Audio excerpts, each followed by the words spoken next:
Boa noite, pessoal. Sejam bem-vindos. Tá tudo bem por aí? Vocês estão me ouvindo? Tá ouvindo bem aí? Dá um sinalzinho. Aldir, seja bem-vinda. Camila, Pastor Ramilson, Cris, tudo mundo bom? Elisângela, que benção estarmos juntos aqui. Num Tadel, a Cláudia chegando, a Keila. Que bênção, bom estarmos juntos nessa segunda-feira. Alegria estar com você aqui, Aldir. Aldir é pastora lá na Sexta Região, glória a Deus por isso. Que bom estarmos juntos louvando ao nome do Senhor. Queremos, a Juliette está aqui, a Jaqueline está aqui através da Juliette, que bom, Emerson, a Hélida de Brasília, a Rose, Samara, quanta gente boa chegando, né? Que bênção, bênção. Hoje é um Tadel nosso, que a gente tem uma vez por mês, na última segunda-feira, e hoje a gente está recebendo alguém muito especial. Eu já quero aproveitar e adicioná-lo aqui na nossa conversa. Vamos ver se ele está online aí para poder entrar com a gente. Que bom vocês estarem juntos aqui. Deixa eu dar uma dica para vocês que eu aprendi recentemente, né? Pastor Otávio, graça e paz. Graça e paz, tudo bom? Deixa eu baixar Tá me um ouvindo pouquinho bem aqui. aí?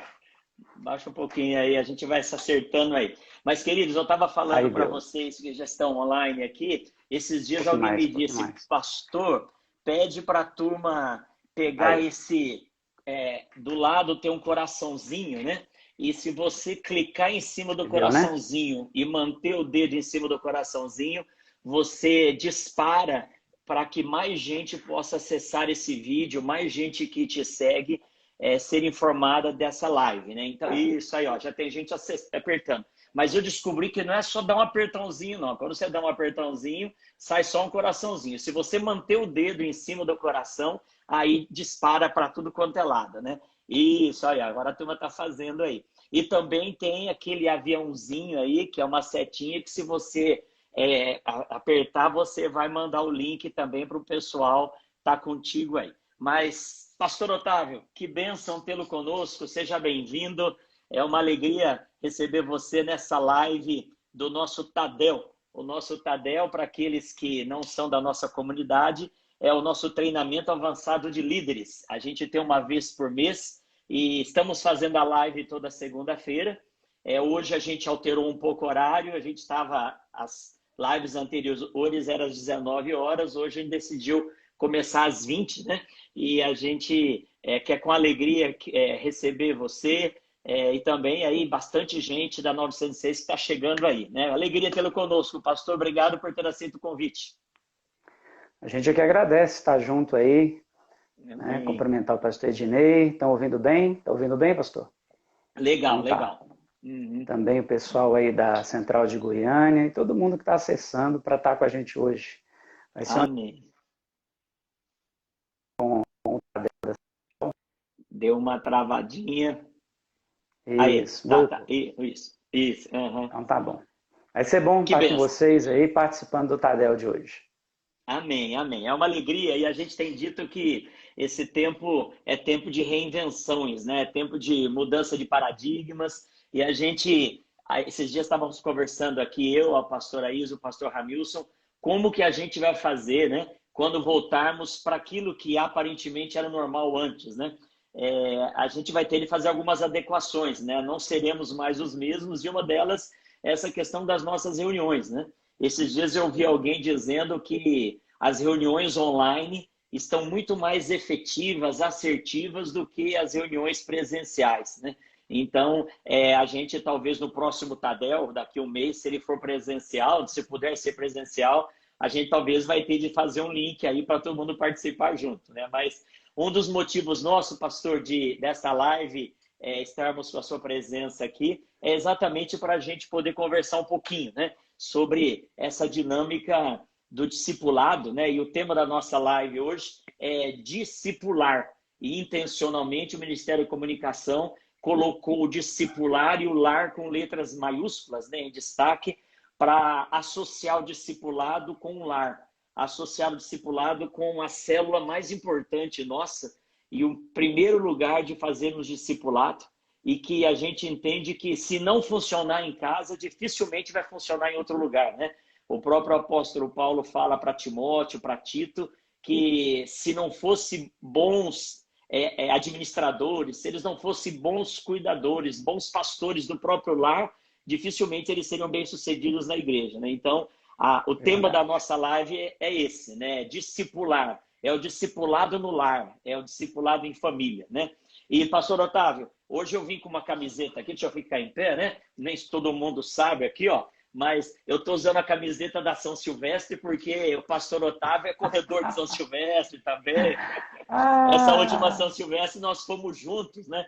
Mas aí não deu, ele correu mais do que eu, chegou na frente, então pastor Otávio é alguém que está cuidando da saúde aí, pastor, fazendo exercício, como que tá? Olha, eu dei uma maneirada aí, né, diante dessa situação aí, tô saindo menos, mas aqui eu tenho um quintal bem grande aqui, então eu resolvi trabalhar aqui. Entendi, tô mantendo aí a forma devagarinho, não posso parar não. Esses dias alguém Cuidar falou da para mim, saúde. pastor, será que vai ter São Silvestre esse ano? Eu falei, olha, eu imagino que vai, porque no último dia do ano, deve dar para a turma voltar e ainda mais depois de ter cancelado tantas coisas esportivas, eu acho que eles vão tentar de todo jeito segurar algumas, né, que seja possível. Então, a gente precisa se preparar aí para a nossa São Silvestre agora, no dia 31 de dezembro, né? Aliás, eu estou aqui, ó, com as minhas medalhas aqui, não são tantas, né, mas tem umas medalhas aqui, ó. Essa daqui, deixa eu ver. Olha aqui, ó. Essa medalha, essa aqui não foi que você foi, não, essa é 2017, né? Essa foi 2017. Eu acho que a que você correu esse ano, deixa eu ver aqui. Minha primeira 2018, foi essa de 19, né? É uma quadrada, né? Eu tenho aqui, ó, essa daqui, né? Que foi a sua? Isso, essa aí. Essa daqui. A Solange tirou para limpar esses dias daqui no escritório e eu não voltei mais para o lugar, né? Tô vendo, inclusive, aqui, pastor, olha aqui, ó. Esse daqui foi como chama? A decoração do meu bolo de aniversário desse ano na igreja. Olha aqui. O pessoal fez uma decoração de atleta, né? Colocaram camiseta, um monte de coisa e uma irmã da igreja, a Nayara, faz essas coisas, topo de bolo, parece que chama, e o pessoal fez, né? Mas, queridos, é uma alegria. Pastor Otávio, falando de discipulado, e a gente sabe que você tem uma experiência ministerial muito forte nessa área, e falando de família, né? Eu queria começar perguntando que você falasse um pouquinho para nós de algo que para mim foi interessante quando eu te conheci, né? Eu conheci o pastor Otávio de encontros, de congressos, mas quando eu e a Solange tivemos a oportunidade de visitar o seu sítio, a gente viu lá você mexendo no barco, nadando na lagoa, tal, uma pessoa bem assim que gosta disso, né? Nos interiores de Minas, né? Conta para nós um pouquinho, pastor, sobre a sua família de origem, sua história, onde você nasceu, família grande. Conta um pouco para nós aí. Tá bom. Família grande, né? Pra você ter ideia, eu sou o caçula da minha casa e ainda nasci de parteira. Então, eu gosto da roça porque eu sou da roça mesmo, do interior de Minas, né? Próximo ali a Governador Valadares. E a gente vem, assim, de uma prole grande. Minha mãe, contando os abortos que ela teve, que nem sabia estar grávida, chegaríamos a uma cifra de uns 20. Né? Pelo menos as gravidezes. As gravidezes que ela teve de gêmeos, pelo menos 3 foram certas que foram perdidas. E também porque a mortalidade infantil naquele período era muito grande. Então eu tenho diversas histórias de irmãos meus e irmãs que morreram ainda crianças, né? Mas eu conheci ainda 14 comigo. É mesmo? Isso dá... Hoje, você não podia ser outra coisa, tinha de ser wesleyano mesmo, parece Suzano Wesley, sua mãe. Eu sou a rapa do tacho mesmo, porque eu nasci depois de 10 anos, ninguém me esperava. De repente, aos 47 anos de idade, minha mãe fica grávida. Aos 47 então, do segundo tempo? Aos 47. Eu vim daí, né? E o seu irmão mais velho para você, qual é a diferença de idade? Olha, ele já faleceu, né? Mas você pode colocar aí, eu vou fazer 50, uns 20, 25 anos. Caramba. Né? Que a gente se perde um pouco. Eu tenho, na verdade, minha irmã mais velha está viva ainda. Então dá para fazer as contas. Ela está na beirando os 75. né? Então tem uns 25 anos aí. 25 anos, 25 a 30 anos. Essa é uma história, eu sempre falo que esse tipo de família é uma espécie em extinção, né? Porque hoje as famílias, quando tem dois filhos, é muito, né? Eu brinco Como é falando, que dá conta, né? eu sou o filho do meio, né? E eu brinco que a gente é uma classe, né, que não tem nem nome, né? Porque o filho mais velho é primogênito, o filho mais novo é o caçula, o do meio não tem nem nome, né? Mas hoje em dia ninguém mais tem três ou quatro, né? Então a família hoje cada vez mais ela está reduzida a um, no máximo dois, né? E assim, vocês sempre foram evangélicos, metodistas, tem uma experiência de conversão da família, como que foi isso? Não, sempre ligados ao metodismo, né? Isso vem Benção. dos meus bisavós, lá dos Uhum. tempos da roça, daqueles missionários americanos ainda, Benção. né? Uhum. Então a gente Benção. vem aí de ampla linhagem metodista. Uhum. Uhum. Aliás, eu durante minha formação fui convidado pelo Dr. Milton Schwantz para ir para a Uhum. Luterana, que ele foi meu orientador no mestrado, e Uhum. eu falei, rapaz, se eu fizer isso, minha mãe morre, né? Então Interessante. não dá para deixar a igreja metodista, É. não. Eu não sei o que E, e uma, fazer, e uma coisa não saberia o interessante, que fazer. pastor, uma coisa interessante sobre isso é que a gente imagina o quanto o metodismo, a educação cristã, naquele ambiente, com uma família tão grande, foi fundamental, né? Para que hoje vocês tivessem uma família estruturada, tudo, porque a gente sabe que hoje já é assim, no passado não era muito diferente, uma família muito grande, as demandas de necessidade de sobrevivência. Muitas vezes as pessoas, os filhos cresciam largados, muito mais do que só largado do ponto de vista daquela coisa de andar na rua, né? Então, com certeza, dentre outras coisas, essa educação cristã que a sua mãe recebeu e te deu, seus pais, foi fundamental, né? Para hoje vocês estarem. Com certeza, a gente é do tempo de andar aí quilômetros para ir Uhum. no único culto do mês que o pastor itinerante do circuito tinha que fazer. Então a Olha gente aí. Uhum. brincava que naquele dia tinha que batizar, casar, tinha que morrer também, senão não tinha sepultamento com o pastor presente, não. Então É tudo isso era mesmo. naquele dia, Uhum. né? Punha os menores numa carroça, em cima do animal, os Olha outros iam aí. andando junto e era uma Uhum. festa. A gente vai Mas ia. fazer uma live só para falar sobre isso. Você falando, eu me lembro da história da minha família, né? O meu avô, aquele italianão que veio para substituir mão de obra escrava no Brasil, né? Fugindo de guerra, a família lá da Primeira Guerra. O meu avô, ele se converteu debaixo de um pé de café, lá no interior de São Paulo, na região oeste ali, com o reverendo Benedito Natal Quintanilha, nesse esquema também, né? A minha mãe e o meu avô contaram, meu avô já morreu, minha mãe é viva, que no domingo eles pegavam a carroça, as crianças pequenas iam em cima da carroça, os maiorzinhos iam andando e chegavam antes da igreja para lavar o pé, pôr a botina, lembra da música Entra a Botina, né? Punha a botina para entrar no culto, né? E é interessante que, não sei se as pessoas sabem disso, mas nessa época aí, da década de 30, 40, houve um acordo entre os presbiterianos e os metodistas para que não houvesse competição na expansão missionária e isso atrapalhasse. Então, onde chegava a igreja metodista, os presbiterianos não iam e vice-versa. Então, uma boa parte da minha família hoje é presbiteriana, lá nessa região, porque lá em Chavantes nunca teve igreja metodista, apesar de Ourinhos, que era a cidade próxima, ser o reverendo Quintanilha, né? Então, uma parte da minha família é presbiteriana por causa desses acordos missionários, né? Hoje, infelizmente, os crentes ficam brigando nas denominações para ver quem é maior, né? Mas isso nem sempre foi assim, né? Então, que benção. Verdade. Mas pegando o gancho nessa sua fala, você falou do professor Dr. Milton Schultz, né? Ele também foi homenageado na minha turma, né? E com o nome da minha turma, né?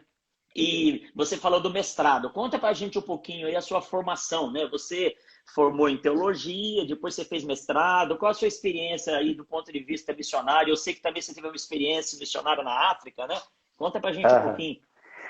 Eu costumo dizer que a minha vida, assim, eu tenho uma dívida de gratidão à Igreja Metodista. Porque eu venho de uma família muito empobrecida, a ponto de manhã eu ir para a casa do vizinho para tomar um pouquinho de café com leite e um pedaço de pão.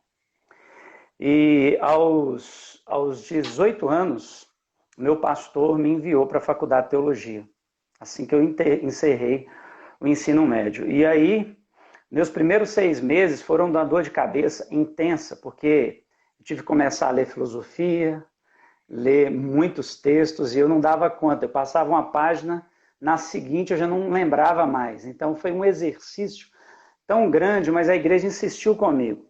Os meus primeiros 6 meses, minhas notas, elas não eram notas nem para eu continuar. Mas eles confiavam na vocação, porque eu sempre fui um rapaz muito dedicado à vida da igreja. E eu coloquei para mim um alvo, eu vou encerrar o meu bacharel acima de 9, né? Exato. E Deus me abençoou. E nesse meio tempo eu aprendi, né, a entender o mundo a partir dos olhos do estudo. Então, principalmente as ciências humanas foram as que mais me atraíram, e a Bíblia. Daí eu encerrei o meu bacharel e entrei de cara, conversei com o meu bispo, ele falou, você pode ficar aí, mas te descontinuo. No meu tempo a gente era ainda, não tinha esse negócio de seminarista, eu já era pastor, recebi nomeação e já era aspirante ao presbiterato, ainda na faculdade de teologia. E tudo bem, eu falei, eu interrompo esse período, mas eu quero estudar um pouco mais. E foi aí que eu ingressei na filosofia e fui encaminhado para o mestrado em Bíblia. Que bênção. Né? E fiz os dois. Então, a minha formação hoje é simples. Eu tenho um mestrado em Bíblia, além do bacharel em teologia, eu tenho também licenciatura plena em filosofia.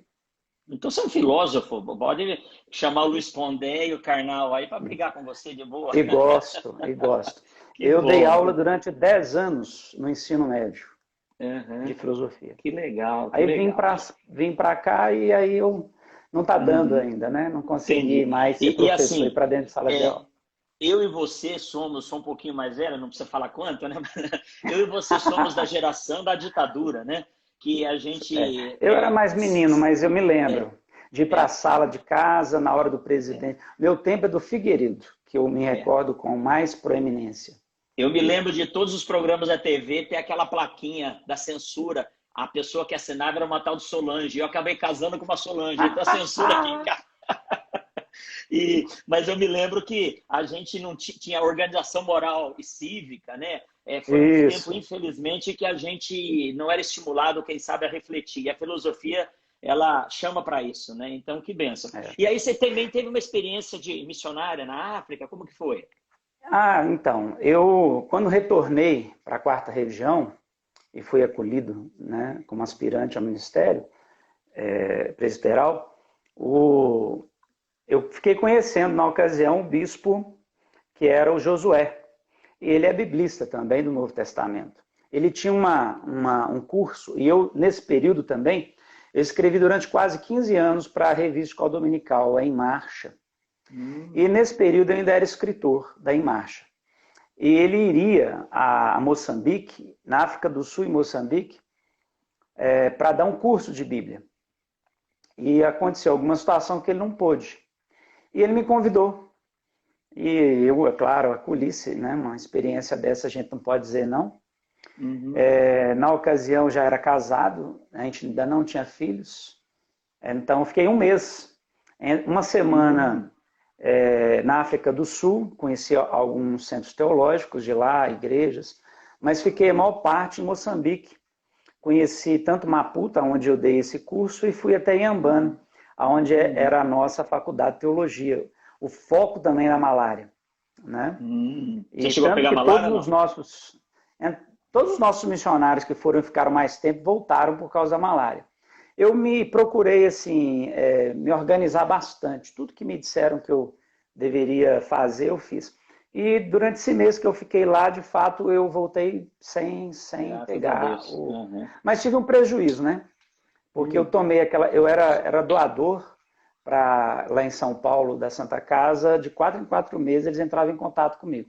Quando eu fui para a África, eu não saberia do prejuízo, eu tomei todas aquelas vacinas, né? E aí, algumas delas com pré-hepatite, quando eu voltei, que eu tirei o sangue, eles falaram, olha, mas você tem o vírus, o que aconteceu? Aí eu lembrei, poxa, tomei vacina.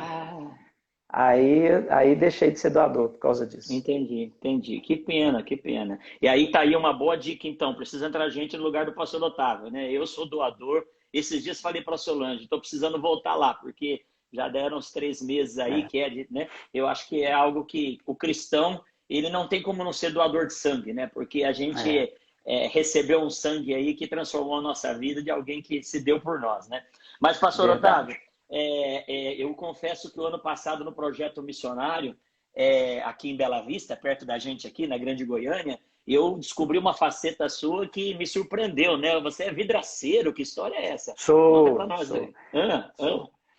Então, eu, como vinha de uma família muito simples, comecei a trabalhar muito cedo. Eu fui Uhum. engraxate, eu fui vendedor de picolé, eu fui vendedor de banana, eu fui vendedor de cafezinho e saía aquelas garagens de ônibus. E quando eu fiz ali aí fui também ajudante em serralheria, fui ajudante de sapataria, eu rodei. Mas Uhum, meu uhum. irmão era vidraceiro e aos 16 anos ele precisou de mim. Então eu fui até para outra cidade e como ele era um profissional muito bom, eu ali desenvolvi, né, durante 2 anos a profissão com ele, não tem muito mistério, Uhum. eu tive talento para o negócio. Com 15 dias Legal. eu já estava né, assim, trabalhando já sozinho amplamente. Fui para São Uhum. Paulo e durante meus estudos lá eu precisei trabalhar.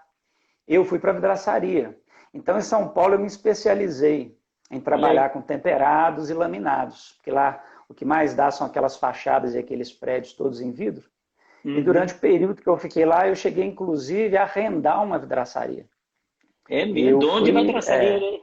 Uhum. então. E na verdade é interessante. Quando eu cheguei, eu acho que é legal falar isso, né? Tá falando um pouco da minha Uhum. história. Sim, Pessoal, sim. quando eu conto que eu IDI de eu e juntos, eu cheguei a ganhar R$ 25.000 em São Paulo, e aceitei voltar para minha região e nós dois fomos nomeados com um subsídio de R$ 400 Caramba. em um É. ano e eu pastoreando a 70 quilômetros da minha casa. Eu estava morando em Vila Velha e pastoreava Anchieta, que é no interior sul, né, sul ali Uhum. do Espírito Santo. Eu, com um ano, eu dei meu carro. Para o outro ano, eu tive que vender. Primeiro, vendi as rodas de liga elétrica, não tinha dinheiro para comprar aqueles pneus. Depois, eu já vendi o carro. Aí, voltei para a moto, continuei Aquela, pastoreando de moto.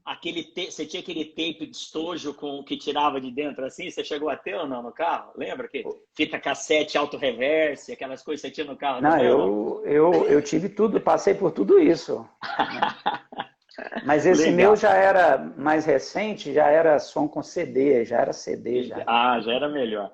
Mas, pastor, uma coisa que é bênção saber, porque ser vidraceiro é trabalhar com transparência, né? E o ministério transparente, o ministério que não tem nada para ser escondido, talvez seja a maior necessidade de hoje, né? Seria bom que todos nós fôssemos vidraceiros, né?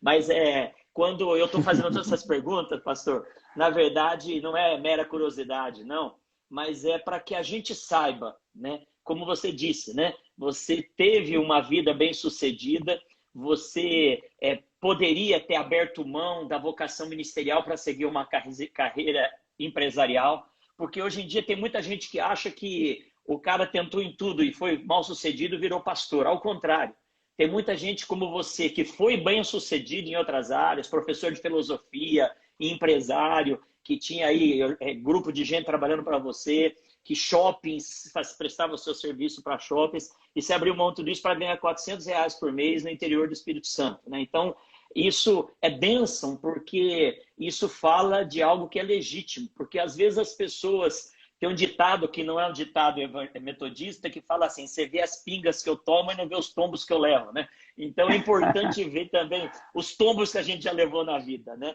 Mas, pastor, como você disse que você começou já há alguns anos a caminhada ministerial, a gente sabe que essa Vou fazer vinte e questão, cinco anos já. 25 anos, a gente sabe que a visão do discipulado por meio de grupos pequenos e célula, ela não é tão antiga assim. Então, você é um pastor que viveu o antes das células e o depois das células.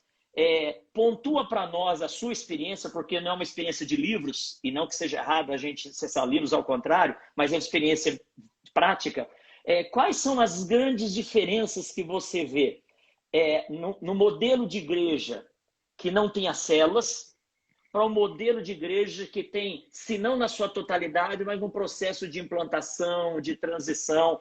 Você é alguém que viveu esses dois modelos, né? O que você vê de coisas mais distintas e marcantes?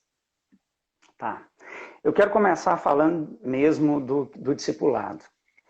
Porque eu tenho, não vou dizer escandalizado, porque a experiência não deixa a gente se escandalizar, mas estado preocupado, porque o discipulado celular, ele não pode ser resumido ao método.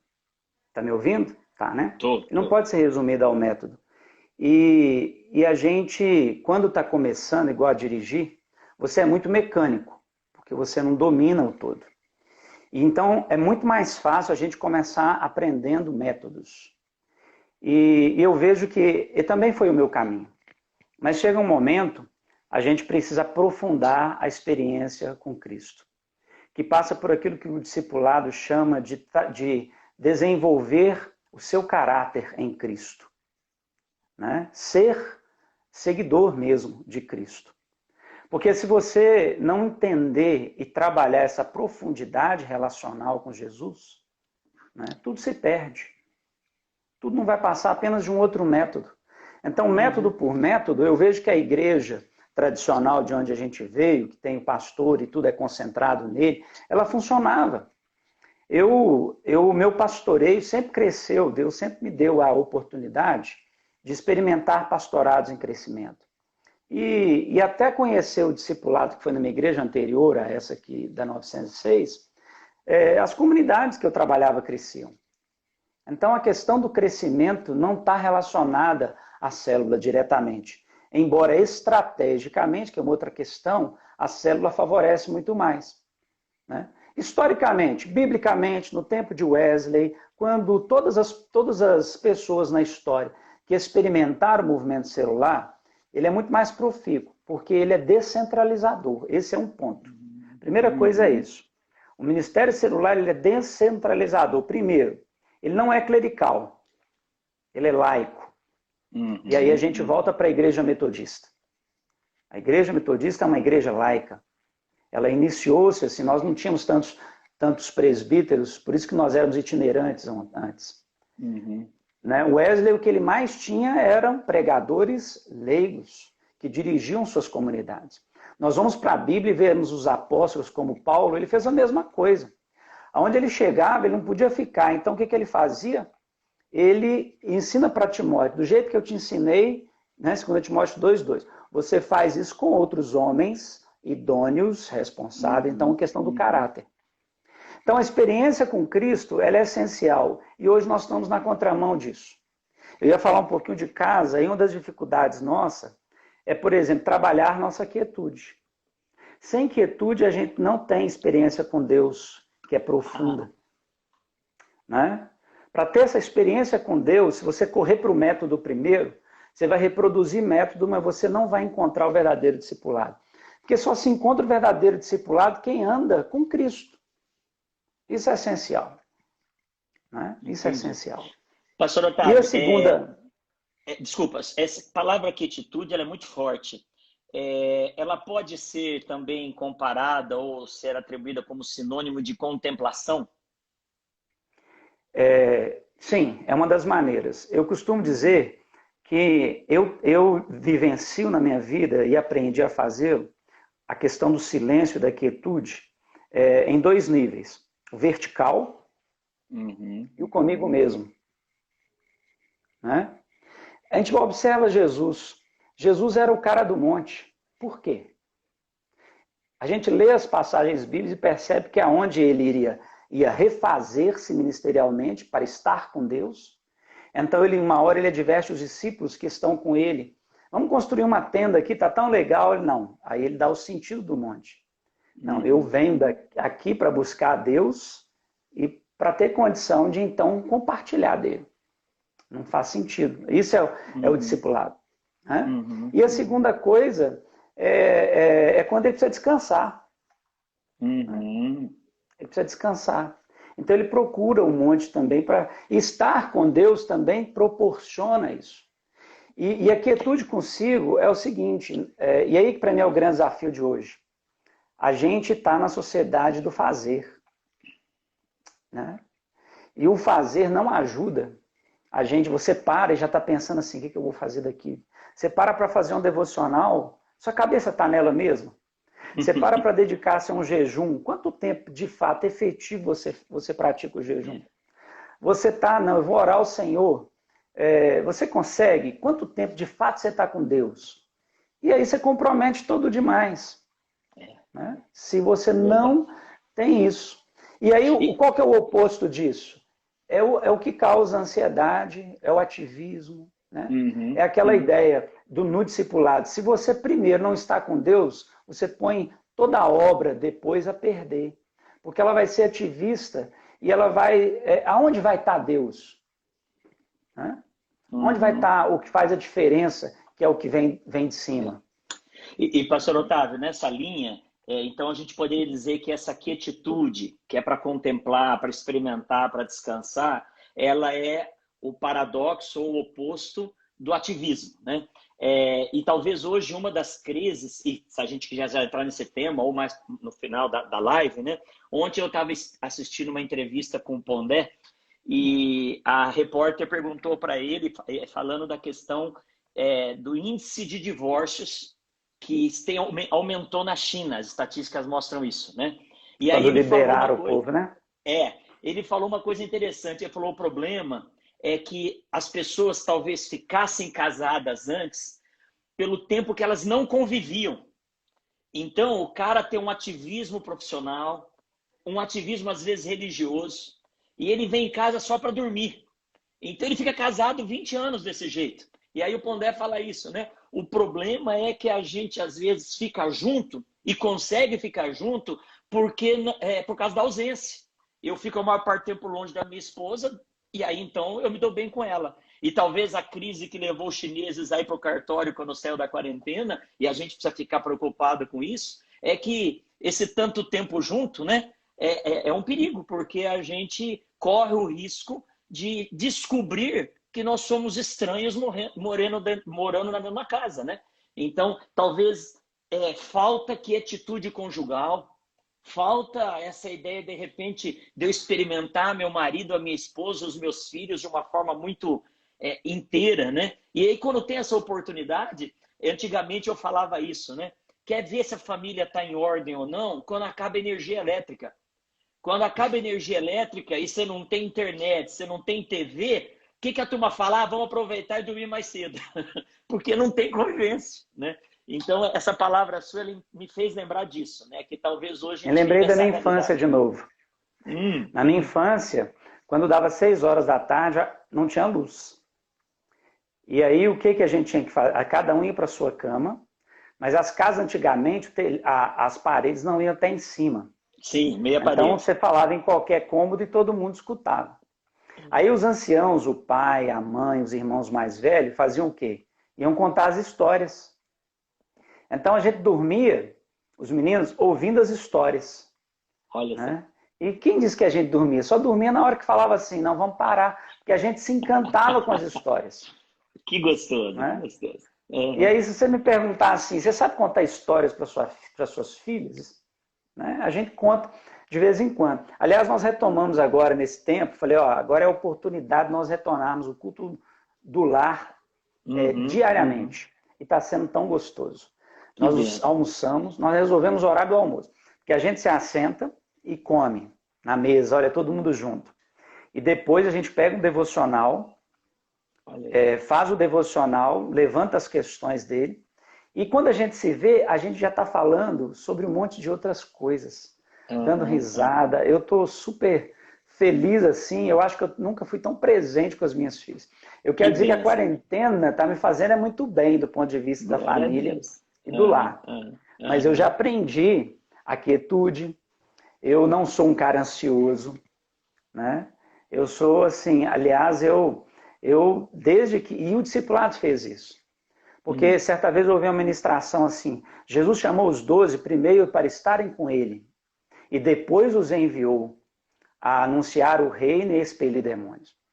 Então, e aí lembra que eu falei que o discipulado não é clericalista? Ou seja, porque o que o clericalismo faz? Você ser o centro de tudo e o pastor que é o centro de tudo não tem tempo para nada. Né? Então eu aprendi que se eu, primeiro, não parar e viver uma realidade com Jesus, que trata a minha vida e o meu caráter intenso e de intimidade, relacionamento, todo o meu ministério é uma farsa. Todo o meu ministério, ele é apenas um amontoado de atividades, de tarefas que a igreja, a instituição me põe e que os membros exigem de mim. Mas o meu ministério se tornou mais frutífero nessa última igreja, onde eu passei 11 anos, os 6 primeiros, sabe por que eu fui discipulado? Porque os 6 primeiros eu recebia 15 e perdia 15, por causa de mudança da cidade, por causa de sepultamento, que era uma igreja idosa, que era uma igreja de mais de 100 anos, porque tem pessoas que resolvem sair da igreja. Então, essa ideia de que célula divide igreja, toda igreja, a história da igreja é sempre de pessoas chegando e pessoas indo. Obviamente, a gente tem que ser uma igreja mais saudável para que a gente não perca muitos além mais do que os que vêm. Mas a realidade da igreja que vai e vem, a gente sabe que é assim. Mas o discipulado, a igreja, quando eu comecei o discipulado, ela falou assim, ó, o pastor mudou. O meu púlpito ficou mais intenso, eu me expus mais como pessoa, eu me expus mais como ser humano, e eu dizia, eu não consigo ser e fazer a igreja sozinho. Eu abri mão do clericalismo e até daquilo até das vestes pastorais. Até das vestes. Eu fui bem radical, sabe? Fiz isso também. Porque eu percebi que, por exemplo, Jesus certa vez falou que aquelas pessoas que têm autoridade, elas sabem reconhecer a outra autoridade. Jesus não, né? Um centurião mandou, você não precisa nem entrar na minha casa, eu mando ir, ele vai.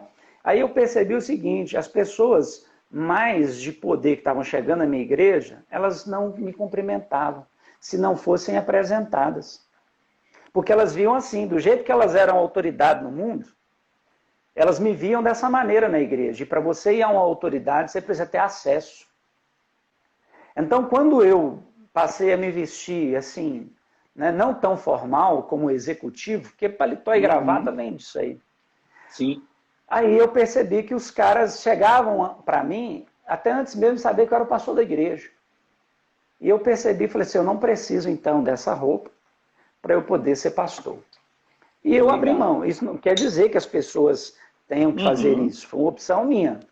Né? E para mim também isso me fez estar mais próximos das pessoas. Eu acho que isso é essencial no discipulado. Legal. Percebe que a célula, então, eu trato a célula muito mais do ponto de vista da estratégia do que do ponto de vista do conceito e da vida do discipulado. Por exemplo, de onde eu vim, as minhas células rapidamente cresceram, se multiplicaram e em 4 meses eu tinha 300 novas pessoas na igreja. Aqui, eu já estou indo para o final do meu 2º ano e não vinguei ainda. Entendi. E eu reproduzi as mesmas estratégias. É outra igreja, são outras pessoas, é outro oikos, né? É outro costume, é outro ethos, é outra vida. Então, a gente precisa, por isso que Cristo tem que estar em nós.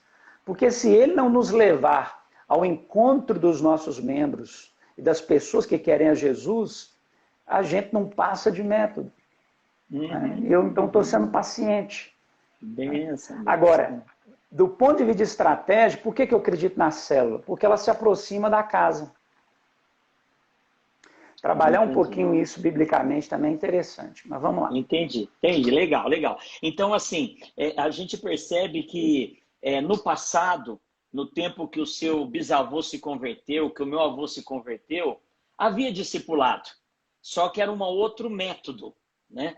E hoje, o método que nós estamos usando, discipulado em grupos pequenos, e através disso descentralizar, e através disso gerar caráter, a gente percebe que isso tem sido mais frutífero. Você concorda, poderia afirmar que o modelo antigo com outro método e o modelo atual com esse método, ele é mais frutífero? Eu acredito que sim. Se no tempo dos meus pais, se no meu tempo de criança, a gente tivesse essa ideia britânica em Wesley de célula, eu não precisava esperar um mês para estar em comunhão com Deus. Porque a ideia de antigamente é o seguinte, é o pastor que traz a comunhão de Deus para as pessoas. E o discipulado, na maneira que a gente faz hoje, acabou com isso.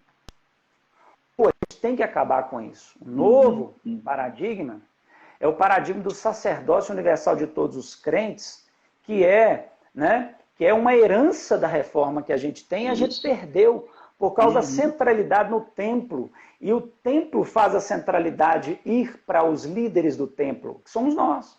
Então, o discipulado celular, ele levanta uma possibilidade de que toda a igreja, aqueles jargões, né? Cada casa, né? É uma igreja e cada membro um ministro.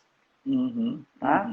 Eu quero aproveitar a oportunidade e dizer assim, o discipulado moderno não é o discipulado que pelo menos eu como metodista faço. Tem uma questão eclesiológica aí importante. Né? O discipulado moderno trabalha a célula como igreja no sentido mais amplo da palavra. O metodista não. Por exemplo, na célula, eu nunca fiz opção nem na célula não se praticam os sacramentos. Porque ele é próprio, né, da comunidade reunida em torno da mesa do Senhor. Tá? Então, nós temos uma eclesiologia, por isso que o ministério pastoral na Igreja Metodista, nós acreditamos ser uma vocação especial. Então, nós não negamos essas coisas. Que o ministério celular moderno não traz para si. O ministério celular moderno leva para a célula todas as ações. Para nós, o pastoreio na célula está relacionado à vida relacional e de quem tem mais experiência com Deus e, portanto, uma responsabilidade sobre si e assume um ministério de cuidado que leva isso para os demais. Nesse sentido que nós trabalhamos a célula. Então, ela é lugar de evangelismo e ela, então, é lugar de comunhão, mas ela não é igreja em si mesma.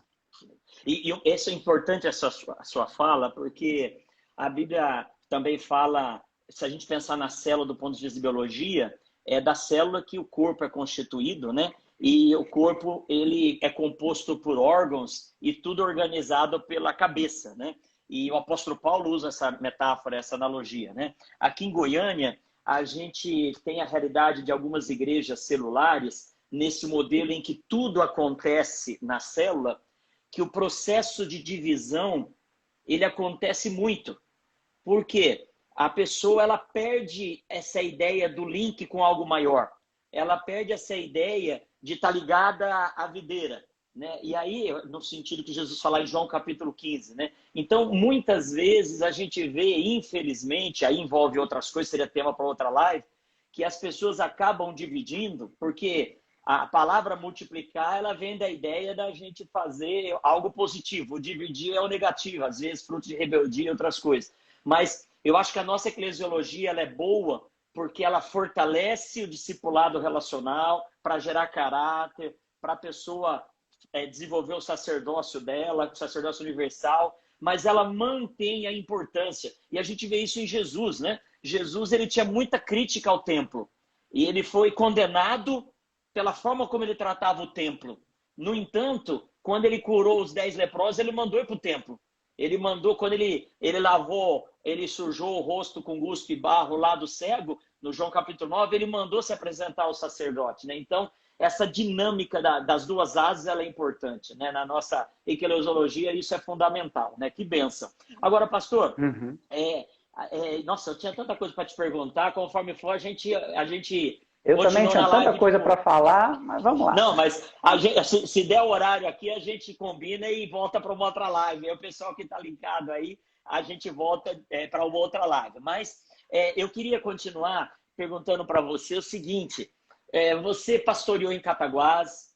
Cataguás é uma cidade interiorana e tem muitas ramificações, área rural. E eu imagino que as suas células lá, ela tinha essa dinâmica do distanciamento, do isolamento, que a turma fazia questão de se reunir, porque a gente sabe que algumas cidades interioranas, aqui em Goiás e em São Paulo, por exemplo, a igreja acaba sendo a atividade do final de semana de todo mundo, porque a turma não tem muita opção, né? A minha pergunta para você, qual tem sido a sua experiência lá atrás e agora nessa pandemia, de como conduzir uma célula em tempos de isolamento e distanciamento social? Já que célula fala de estar junto no lugar, pelo menos esse era a visão, era o paradigma que a gente tinha antes, né?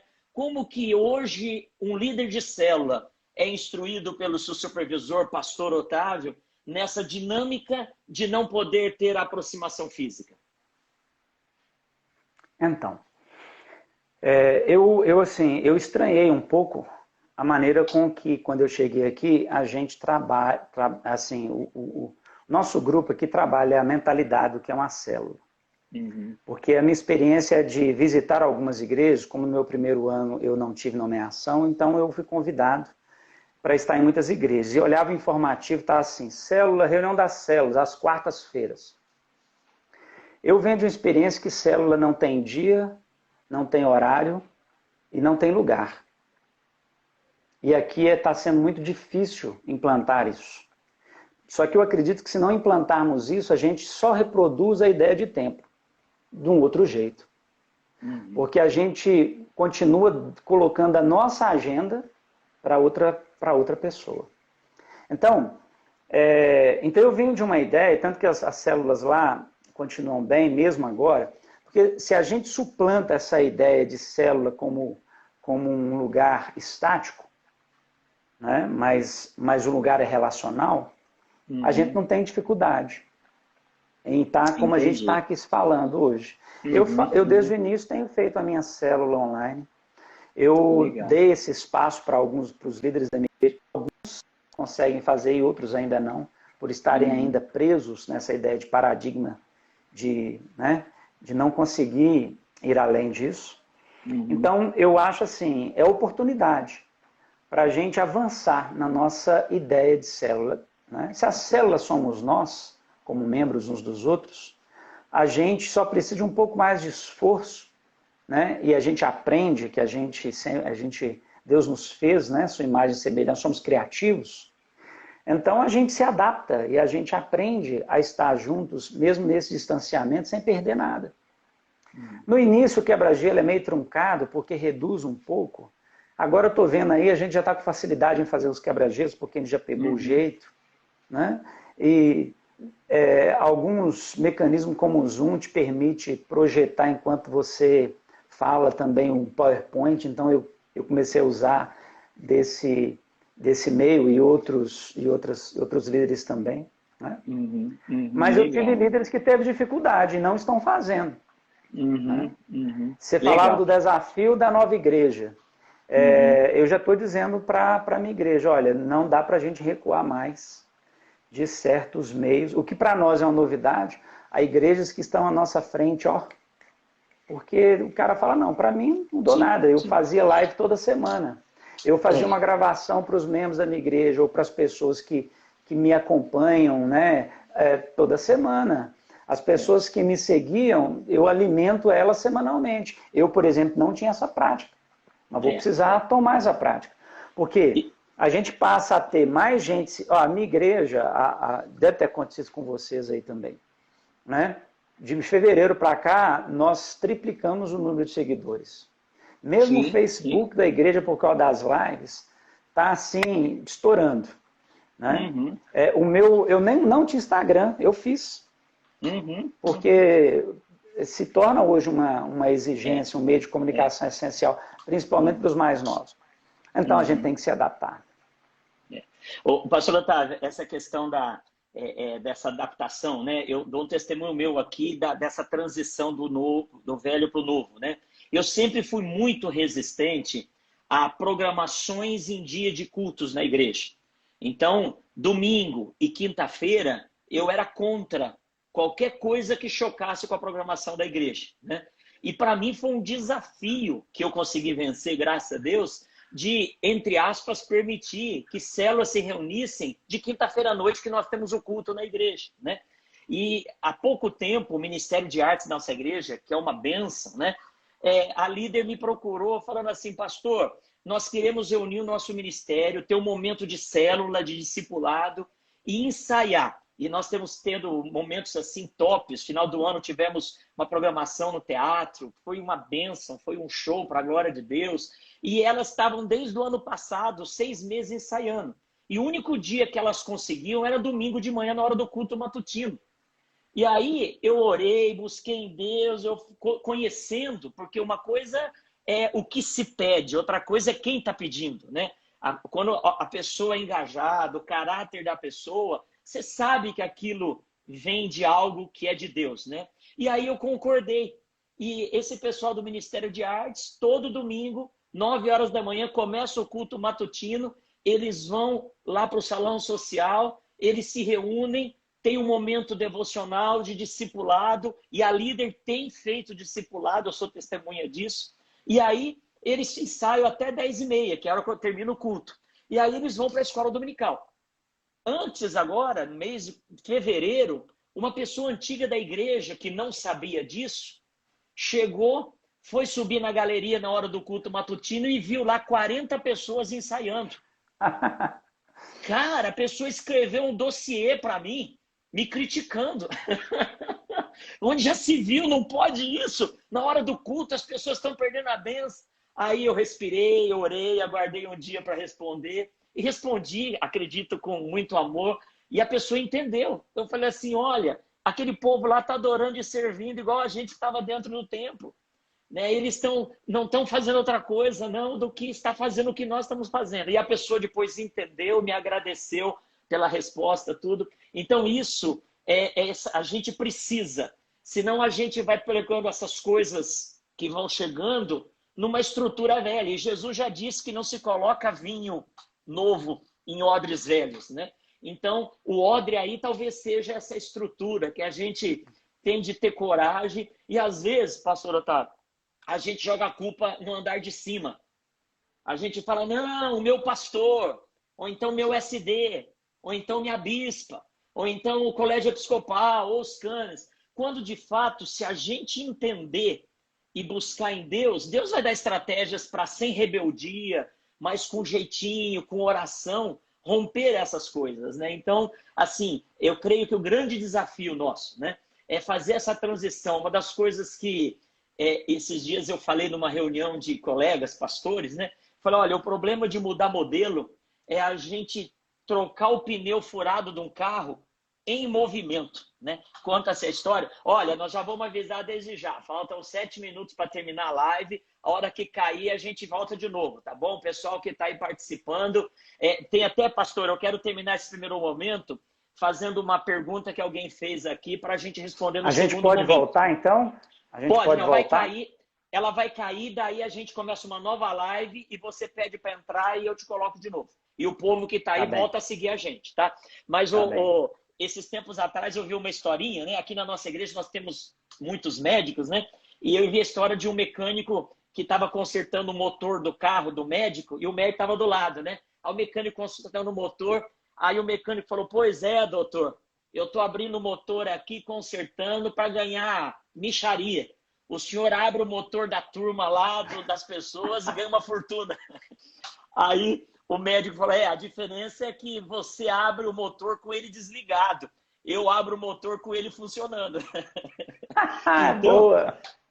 Então, o nosso problema é que a gente tem de mudar a cabeça, os paradigmas, e a igreja não pode parar. Então, é você trocar um pneu do carro em movimento. É praticamente impossível, né?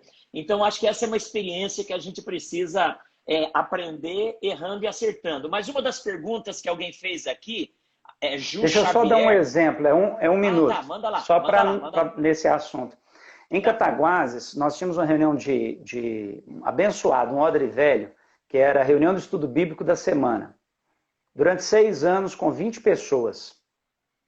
Quando eu quis liberar as células, eu falei, gente, nós vamos abrir mão desse modelo de reunião, porque Se eu estou aqui por 6 anos, vocês estão mais do que preparados. O grupo que lá, semanalmente, estava lá, ó, vocês conhecem a Bíblia toda, então eu preciso desse espaço, desse dia. E o pessoal resistiu, né? É comum. Mas eu fiz uma estatística nos primeiros 3 meses. Sabe quantas pessoas nós estávamos reunindo? Para além daquelas 20? 300. Olha aí, olha aí. Então, o Odre Novo, ele mostra que o evangelho estava tendo um alcance mais amplo do que aquele que, na verdade, já estava... É a ideia das 99, que é deixada por aquelas que não têm pastor. Né? E aí, pastor, que bênção a sua fala, que você pôs a bola na marca do pênalti para a pergunta. Ju Xavier Lima, eu imagino que seja uma moça, né? Juliana, alguma coisa, não deve ser Eu acho Júlia, que a pergunta né? está aqui. Ela falou o seguinte, né? Mas tem diferença entre célula para só de membros, crentes, e células para novos crentes, né? De evangelização? Aí eu queria concluir esse primeiro momento e aí deixar a bola na marca do pênalti para você responder para a Ju aí. Outra pergunta que fizeram também, a Cristiane, é como conduzir uma célula se você não tem pré-definido local, horário, dia, né? Então, uma pergunta que foi feita aqui também. Mas essa questão de células de evangelismo. Uma das coisas que nós começamos a falar em célula aqui em Goiânia, eu estou falando depois que eu cheguei aqui, foi em 2006. E como foi difícil você trocar o pneu sem parar a igreja, porque a igreja aqui em Goiânia sempre foi muito ativa, sempre foi uma igreja que cresceu. E a porta da frente sempre foi muito larga, mas a do fundo também, infelizmente. E no começo, nós tínhamos aqui um grupo de estudo que a gente chamava, uma célula, só que chamava Vigia e Ora. E aí eu fui incrementando, que eram 2 ou 3 reuniões que tinha na semana, nós começamos a chamar de grupo familiar Vigia e Ora. Nós chegamos a ter 15 Vigia e Ora. E depois a gente teve de mudar o paradigma. E uma das coisas que eu falava no Vigia e Ora é que lá era um grupo de crescimento. Lá era um grupo que as pessoas se reuniam no grupo pequeno para aprofundar na Bíblia. Eu falava isso. Falava que a igreja já evangelizava pessoalmente, já evangelizava. Eu falava, nossa igreja por semana tem uma média de 15 visitantes pela primeira vez. Então eu falava que o grupo Vigia e Ora era um lugar de congraçamento, de comunhão dos crentes. Hoje, quem está aqui do nosso Tadel, e a turma vai ter aí até amanhã à noite, para quem não está aqui, né, fica 24 horas a live arquivada aí para assistir.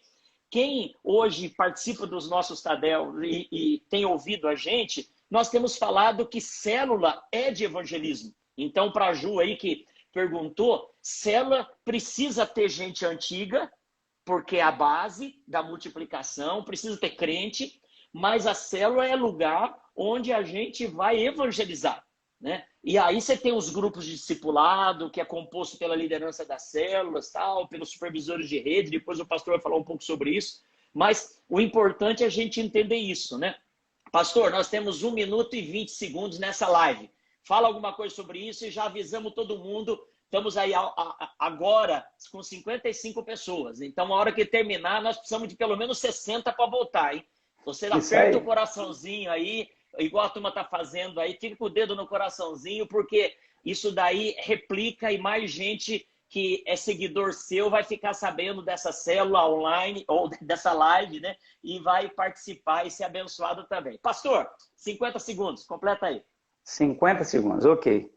Então, eu quero dizer, vou começar pela segunda, que é mais simples. Quando eu disse que não tem horário, não tem... não é que aquela célula não estabeleceu o seu dia, horário e local. Né? Porque tem. Porque senão o próprio visitante que veio essa semana não volta semana que vem. Mas para o estabelecimento da célula, não tem dia fixo estabelecido pela igreja. Então a minha célula entendeu que ela tem que funcionar, ela é de estudantes. Então ela, como eu tinha lá, funcionava 11 horas da noite, começava com o lanche, que a galera queria chegar comendo, e ia até 00:30. E você acha que não tinha gente? Lotada, foi uma das que mais multiplicava, porque era de estudante. A outra funcionava 2 horas da tarde. A outra funcionava no dia de semana. Aí, pessoal, não chegou ninguém ainda. Deixa eu aqui, irmã. Deixa eu ficar aqui. Fica quietinho. Deixa aberto um pouquinho. E aí, pessoal, vamos voltando aí para nossa live, para que mais gente possa continuar aí. Estamos com o pastor Otávio. Pastor Otávio é pastor da Igreja Metodista Asa Norte 906 em Brasília. Que bom que vocês estão voltando aí. Daqui a pouquinho a gente vai convidar o pastor Otávio, né? Osmar, Cláudia, Cristiane, Paulo, Fábio.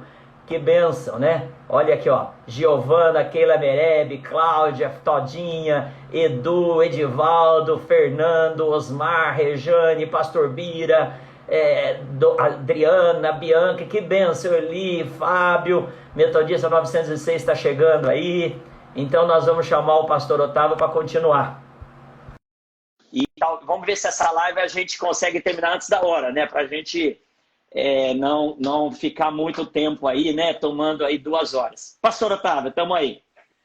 Pastor, que bom. Já quero avisar o seguinte, né? Enquanto o pessoal está chegando aí, que alguns talvez estejam preocupados por causa do BBB, né? Que hoje é a final do BBB. Então... Rapaz, é mesmo? Eu nem sei dessas coisas, porque eu não vejo TV aberta.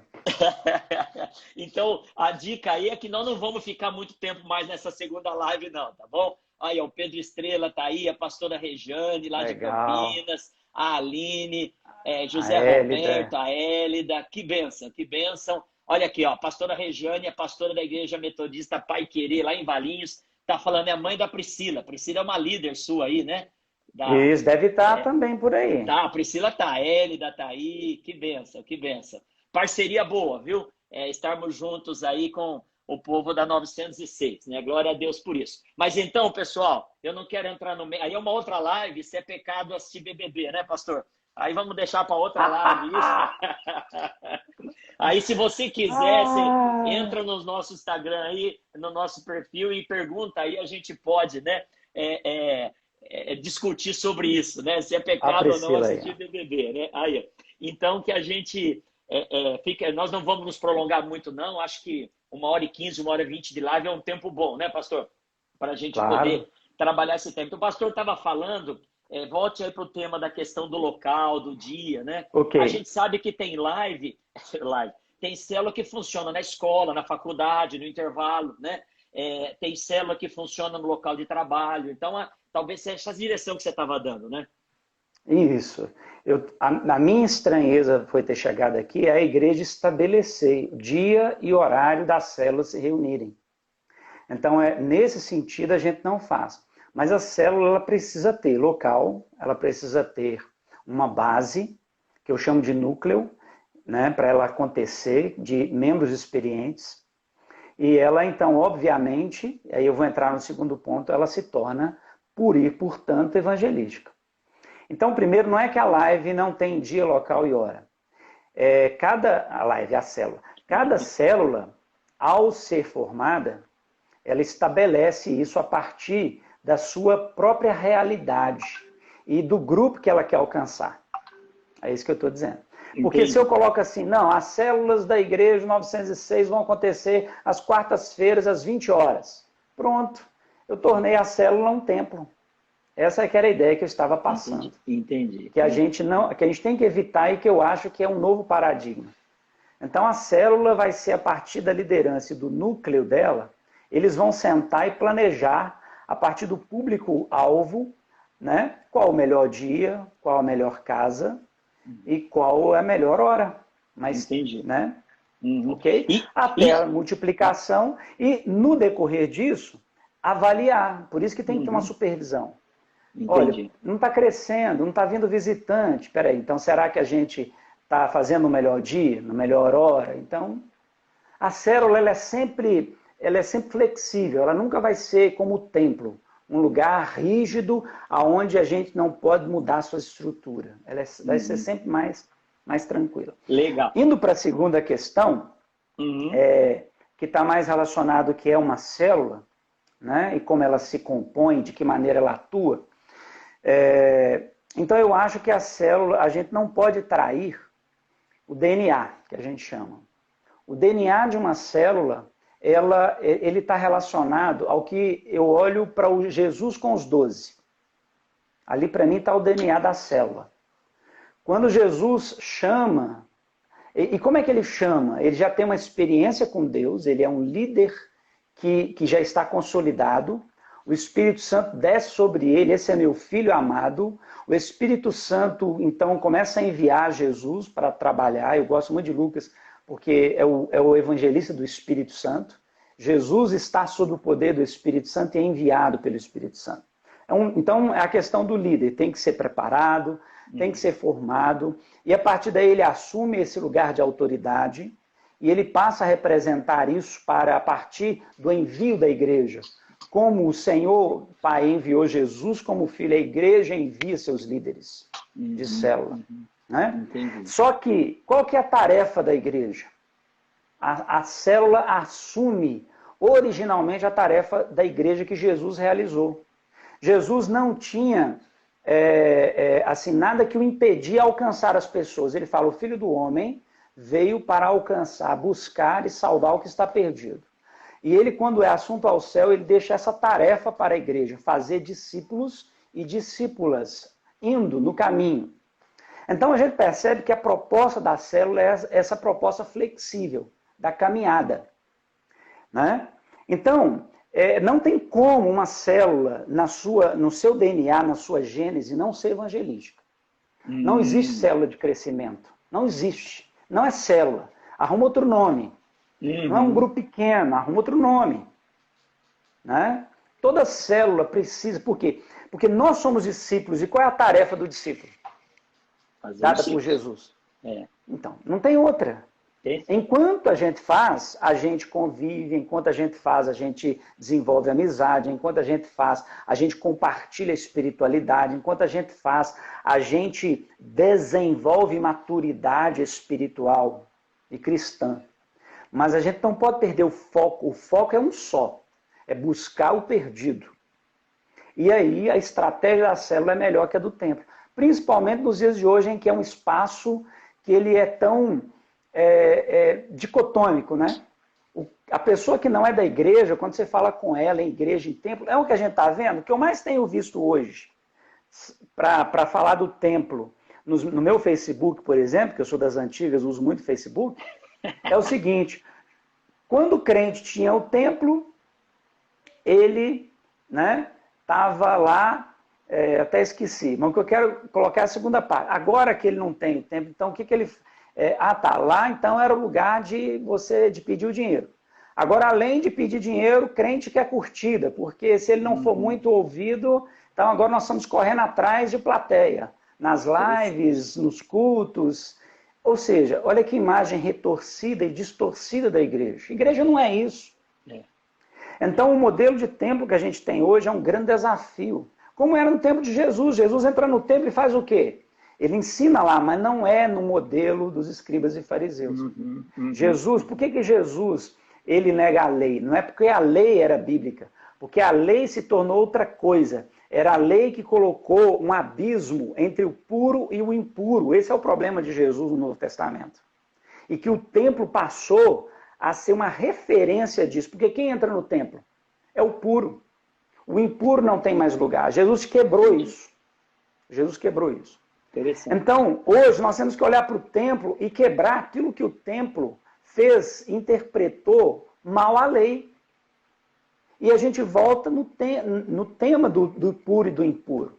Nós não temos nos nossos templos as pessoas do grande banquete que o Senhor acolhe. E dentro dos nossos templos tem muito crente que vai no culto se ele achar que é legal.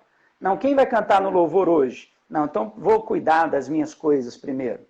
Quem que vai pregar? Ah, não, eu prefiro cuidar dos meus negócios aqui. Não importa qual negócio seja. Mas o templo virou muito isso. Jesus, ele fala, esse não é o cerne da questão. Então a célula, ela tira essa ideia de templo. E ela coloca as pessoas. Ela coloca as pessoas. Então, por isso que a gente fala que a gente não evangeliza mais estranho. A gente evangeliza quem a gente primeiro investiu na vida dela. Eu tenho ensinado isso. Se você não se preocupa com as necessidades da pessoa, e por isso você quer salvá-la, você está usando, né, o pretexto, como o pessoal da ação social fala. Ah, eu tenho que levar a palavra, senão eu não fui efetivo. Gente, ação social é ação social, tá certo? Então eu não preciso do pretexto da ação social para levar a palavra de Deus. E eu não preciso, e eu estou levando a palavra de Deus quando eu estou alimentando o outro, fazendo ou vestindo. Jesus deixou isso muito claro. A gente não tem que entrar nessas dicotomias. Mas é fato uma coisa, né? Nós temos que vencer, como Jesus venceu no seu tempo, muitas coisas hoje ligadas ao templo, que se cristalizou e que são equivocadas, e que são erradas. Vou dar um exemplo. Uma irmãzinha, quando eu tirei o paletó, a gravata e o colarinho clerical, num dia de ceia, o culto foi uma bênção, foi uma... Você tirou tudo lá, ficou pelado lá? Como que é isso? Não, né? Fui a paisana. Camisa, assim como eu estou aqui. Porque se eu chegar na igreja e tirar tudo lá, vai dar problema. Não dá certo, né? Tirei as vestes, tal. Mas aí, o que acontece? A irmã, no final do culto, a irmãzinha chegou para mim e falou, pastor, que benção. Eu ficando animado, né? Eu falei, poxa, essa irmã é a cabeça contrária ao discipulado. Estou ouvindo coisa boa. Aí, como ela terminou, mas, pois é, o mas quebrou tudo, né? O mas no final quebra tudo. Mas faltou o colarinho clerical. Oh, meu Deus. Quer dizer, olha só, o colarinho clerical é mediação da bênção. Olha a mentalidade. Né? Isso é mentalidade de templo do dia de hoje que a gente tem que romper. Como Jesus rompeu no tempo dele. Sem falar o mais sério, que na mentalidade das pessoas que não são da igreja hoje, que o templo se virou de novo lugar de um covil de ladrões e salteadores. Virou. Para quem não é da igreja, templo hoje é lugar, né? É covil de ladrões e salteadores.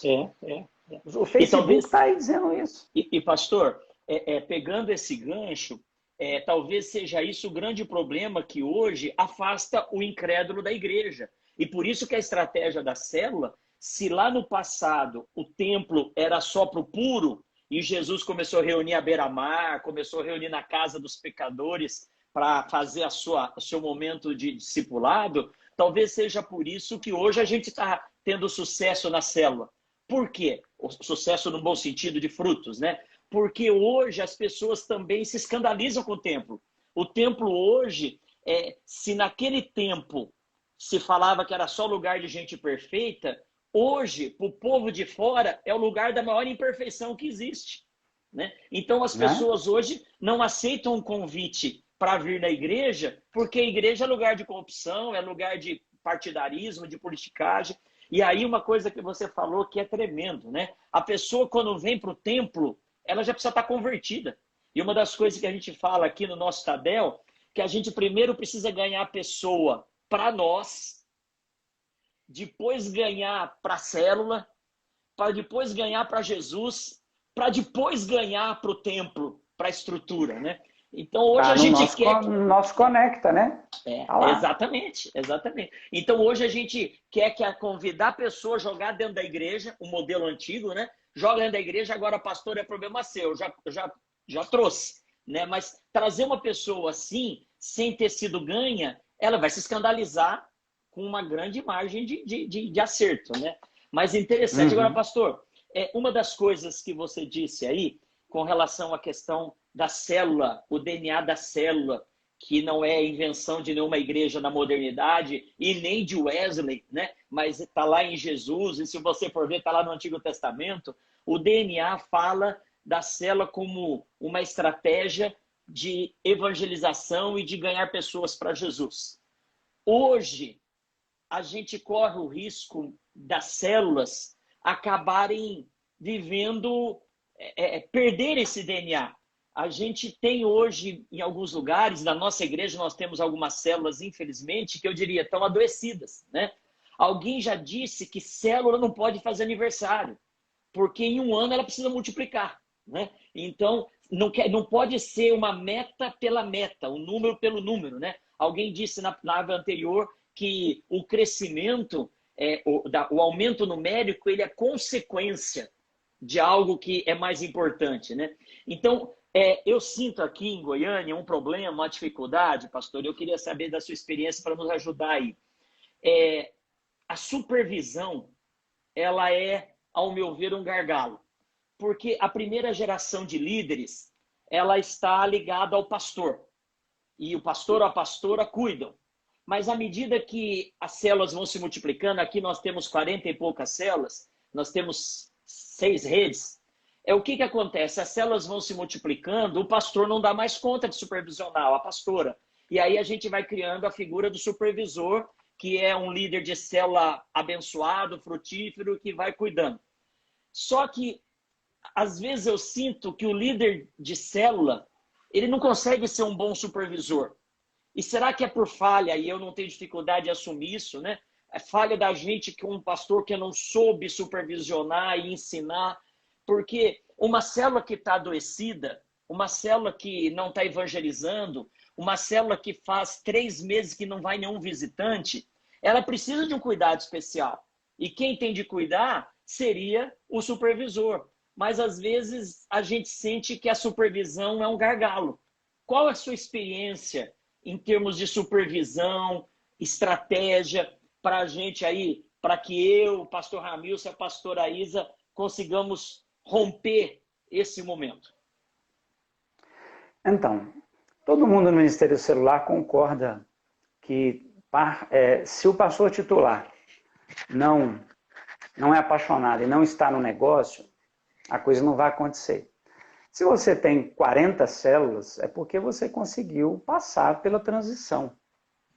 Então, passou-se a transição, nesse período, obviamente você teve líderes bem-sucedidos. O que é um líder bem-sucedido? Então, a gente sempre tem que, o mundo é o mundo, a igreja é a igreja.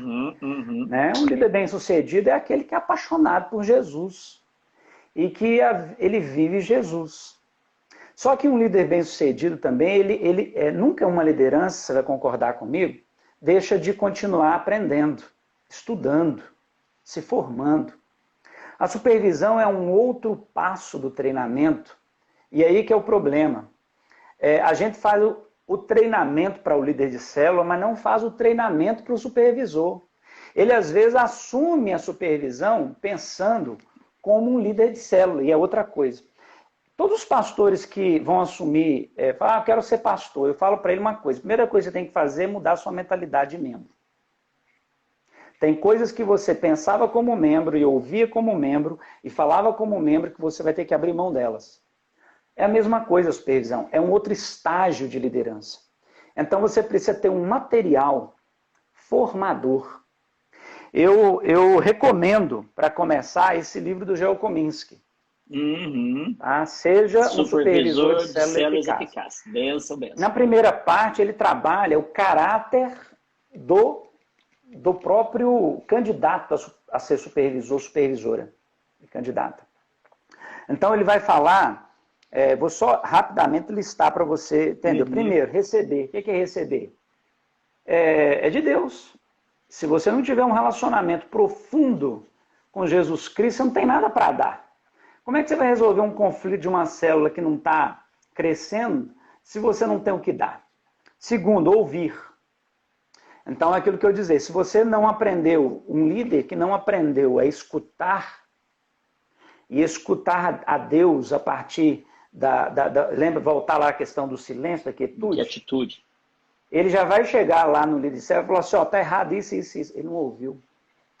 Não, olha, eu tenho uma célula aqui, a minha, passou um ano, e se fosse olhar só assim por lei, eu já tinha que acabar com a minha célula. Mas você tem que estudar os terrenos. Né? Há terrenos áridos. Há características, você lembra do interior? O interior as pessoas só têm igreja, você citou isso. Eu tenho aqui um entretenimento aqui nessa cidade, é uma coisa extraordinária. Os barzinhos da noite aqui, competir com eles é um negócio difícil. Em frente à minha igreja tem um bar de narguilé, que a moçada é ali o point deles. O que eu vou oferecer? Né? Então, assim, se você não tiver vida eterna para oferecer e não ouvir a necessidade, olhar a sua célula. O supervisor precisa primeiro ser humilde. Ele chega, ele tem que conhecer aquela célula profundamente. Para isso, existe a participação dele. Eu sempre estabeleço para mim assim, ó, a cada 3 meses o supervisor precisa visitar presencialmente a célula, não para supervisionar, para participar. Para participar. Só uma pausa aqui, então. A sua ideia, que a gente sempre vê por aí, trabalhos de coach, não sei o quê, a diferença entre supervisor e chefe. O supervisor não é um chefe que chega de surpresa para saber se a célula está funcionando dentro do roteiro. O supervisor é o cara que caminha junto. Interessante. Claro, claro, né? E aí, o que é o terceiro capítulo? Encorajar. Se a coisa não está indo bem, adianta você chegar lá primeiro apontando os problemas, não. Jesus encorajava, vamos voltar para Jesus. Jesus é sempre o nosso melhor modelo. Né? Quando ele chega para Pedro, depois de Pedro negá-lo, né, aquela experiência do final de João, ela é fantástica. A primeira coisa que Jesus faz é alimentar, é se revelar, é dar-se a conhecer. Pedro, ele fica, né, ele pula do barco sem roupa, cara. É meu Senhor. Entendeu? Olha, puxa, tudo que na cabeça dele estava indo na direção da antiga vida, aquilo tudo agora é suplantar. Ele nem lembra mais que ele é um traidor. Né? Aí, quando Jesus chama a parte, Pedro, vem cá, tu me amas? Você vai ter que mudar algumas coisas aí. Jesus falou para Pedro, quando você converter, né? Tem coisa no seu coração aí que ainda é daquele fariseu, daquele cara lá, o tudo ou nada. Né? Você tem que ouvir, mas você é o cara que toma as iniciativas primeiro e não ouve ninguém. Você então fortalece seus irmãos. Um supervisor que não... Eu não coloco nenhum supervisor que ele não admite suas fraquezas. Para mim, não existe. Eu já começo por mim. Né? Para mim, um excelente supervisor é uma pessoa humana. Que ele fala assim, eu não dou conta. Então, ele busca Jesus, sempre. Né? Mas ele é aquela pessoa que primeiro encoraja. E quando a pessoa fala assim, não, eu estou dentro. Não, minha vocação voltou. Então, peraí, agora vamos ver qual é a parte prática da correção ou da mudança. Aí o supervisor ganhou o líder. Aí ele vai nadar de braçada. Jesus ensinou como fazer. Tá? Ele coloca depois assim, cuidar. Tá vendo? Cuidar. Interessante. Deu uma travadinha aí. Vamos aguardar. Fica firme aí, hein, pessoal. Acho que o Instagram está descobrindo que a gente... Isso, agora voltou. Voltou para você. Cuidado. Né? Depois, olha, eu tinha falado, formar, treinar. Estou falando ações do líder. Primeiro, do supervisor. Ele tem que ser um cara sob intensa formação e treinamento. Tá? E desenvolver estratégia. Por isso que ele tem que ser um líder, quando você falou um líder de sucesso. Se ele não multiplicou nunca, como é que ele vai ensinar o caminho? Né? Se ele também não teve dificuldades, lembra de Pedro? Mais uma vez eu vou voltar lá. Pedro, quando você resolver só com problemas seus de conversão, você ajuda seus irmãos. Tem que ter essa parte. E por fim, ele diz desafiar. Né? E a segunda parte, ele vai ser mais prático. Ele vai dizer assim, como o líder atua agora no contexto da célula, da resolução de problemas, junto ao líder e tudo mais. Então, eu vejo o seguinte, que uma das nossas grandes falhas, eu vejo, é isso. A gente levanta um supervisor sem dar para ele também um treinamento. Porque o treinamento empodera. Né? Se você chegar para ser tratado por alguém, o cara fala, não sou médico, não. Eu fiz aí eu sou autodidata. Meu amigo, serve, não adianta. A autoridade, ela vem pelo conhecimento. E as pessoas reconhecem isso. Então, um supervisor, ele tem que estar num nível acima de conhecimento, de liderança, de um líder de célula comum. Por isso que ele foi elevado àquela condição. E para assumir aquela condição, ele tem que ser Ele tem que se sentir empoderado para isso. Senão, quando ele vira o problema do outro, ele trava. Né? Tem que ser uma pessoa também que aprendeu a prestar contas. Prestar contas significa ele precisa ter aprendido a lidar com o conflito e a superar o conflito. Senão ele também não será um supervisor legal. Porque quando vier o conflito do outro, o que ele vai fazer? Ele vai falar, poxa, mas ele não sabe lidar com o conflito. Ele vai ter, como Jesus às vezes, ser duro. Ele tem que saber distinguir quando ser duro, diretivo, mesmo sob o risco de perder, e dizer essa célula não pode continuar. Esse é o último passo, mas tem que ter condição de encaminhar isso. Né? E aí tem que pôr prazo, mas ele também tem que ser aquele cara, porque ele é cuidado, ele sabe cuidar, e aí, por isso que a gente fala de rede. Rede é um encadeamento, né? Vamos lembrar lá do Jetro. Não existe um supervisor sem que ele tenha uma pessoa acima. Por isso que um pastor, e aí eu acho que agora trazendo para nós, o nosso maior problema ainda na igreja metodista é que nós pastores não temos uma supervisão eficaz. Primeiro, antigamente os SDs eram o cara do bispo, e quando fui SD, tentei mudar isso no meu distrito, mas é uma dificuldade tremenda. A gente tem que mudar isso, porque seria um espaço de fazer discipulado dos pastores, mas para isso tem que fazer esse caminho da formação. Né? Porque nós somos pastores e pastoras que não prestamos conta para ninguém, cara. Sim. Por isso que a gente engaveta aquilo que vem da sede, por isso que nós somos igreja que não manda cota, porque parte do pastor. Por isso que nós somos pastores que não ouvimos os nossos líderes. Né? Agora eu vou complicar o negócio. Quantas vezes nos nossos encontros, né? E eu vou dar um testemunho, a gente tá, aquele monte de gente no culto do corredor. Eu fui num congresso de discipulado e levei um grupo da minha igreja lá de Cataguás. O pessoal voltou e falou assim, pastor, somos escandalizados.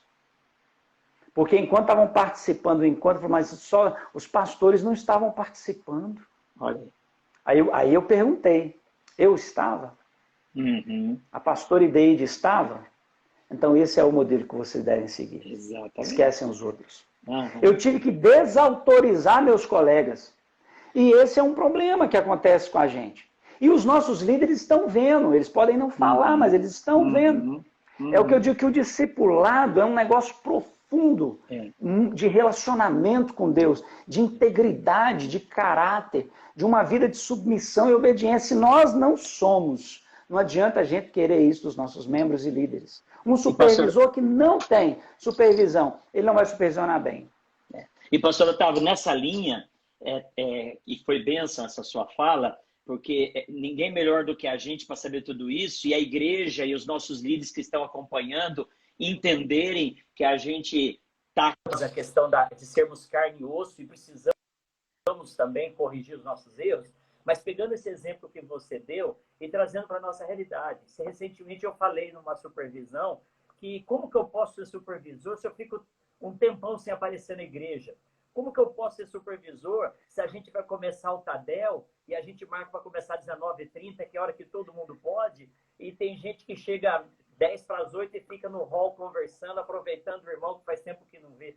Então, como que alguém que está aí na minha célula e decide, porque convidou que vai ter o culto drive-in, ou vai ter o quilo do amor, e aí o visitante que está aí na célula, viu no grupo WhatsApp, ele vai, chega lá, o líder da célula, eu já vi que eu participo nos grupos de WhatsApp do pessoal das células, né? Eu já vi visitante falando, tive na sua igreja ontem, não te vi lá, líder, entendeu? Então, é exatamente isso, né? Essa é uma realidade que a gente vê acontecendo muitas vezes por aí, né? E é algo que a gente precisa corrigir. É algo... Assim como nós, pastores e pastoras, assumimos a nossa parcela, os líderes também precisam entender que ser líder é um preço a pagar, né? E nós estamos na vitrine, tá todo mundo olhando pra gente. Jesus disse o quê? Quem mais é dado, mais é esperado dele. Exatamente. A gente não tem como negligenciar isso. Não tem. A bispa já não diz, né, que o pecado que um membro comete, um líder de célula não pode cometer, que o líder de célula comete, um supervisor não pode cometer, até chegar no pastor, no SD e nela mesmo. É. Por aí. A bispa está perdida, que ela não pode cometer pecado nenhum, então, nesse processo. Né? Mas assim, não Mas pode ser uma coisa qualquer. Não pode ser.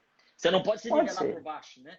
Você está numa Não posição que tem Deus te como. colocou, Mas, pastor, já estamos com mais meia hora de live já.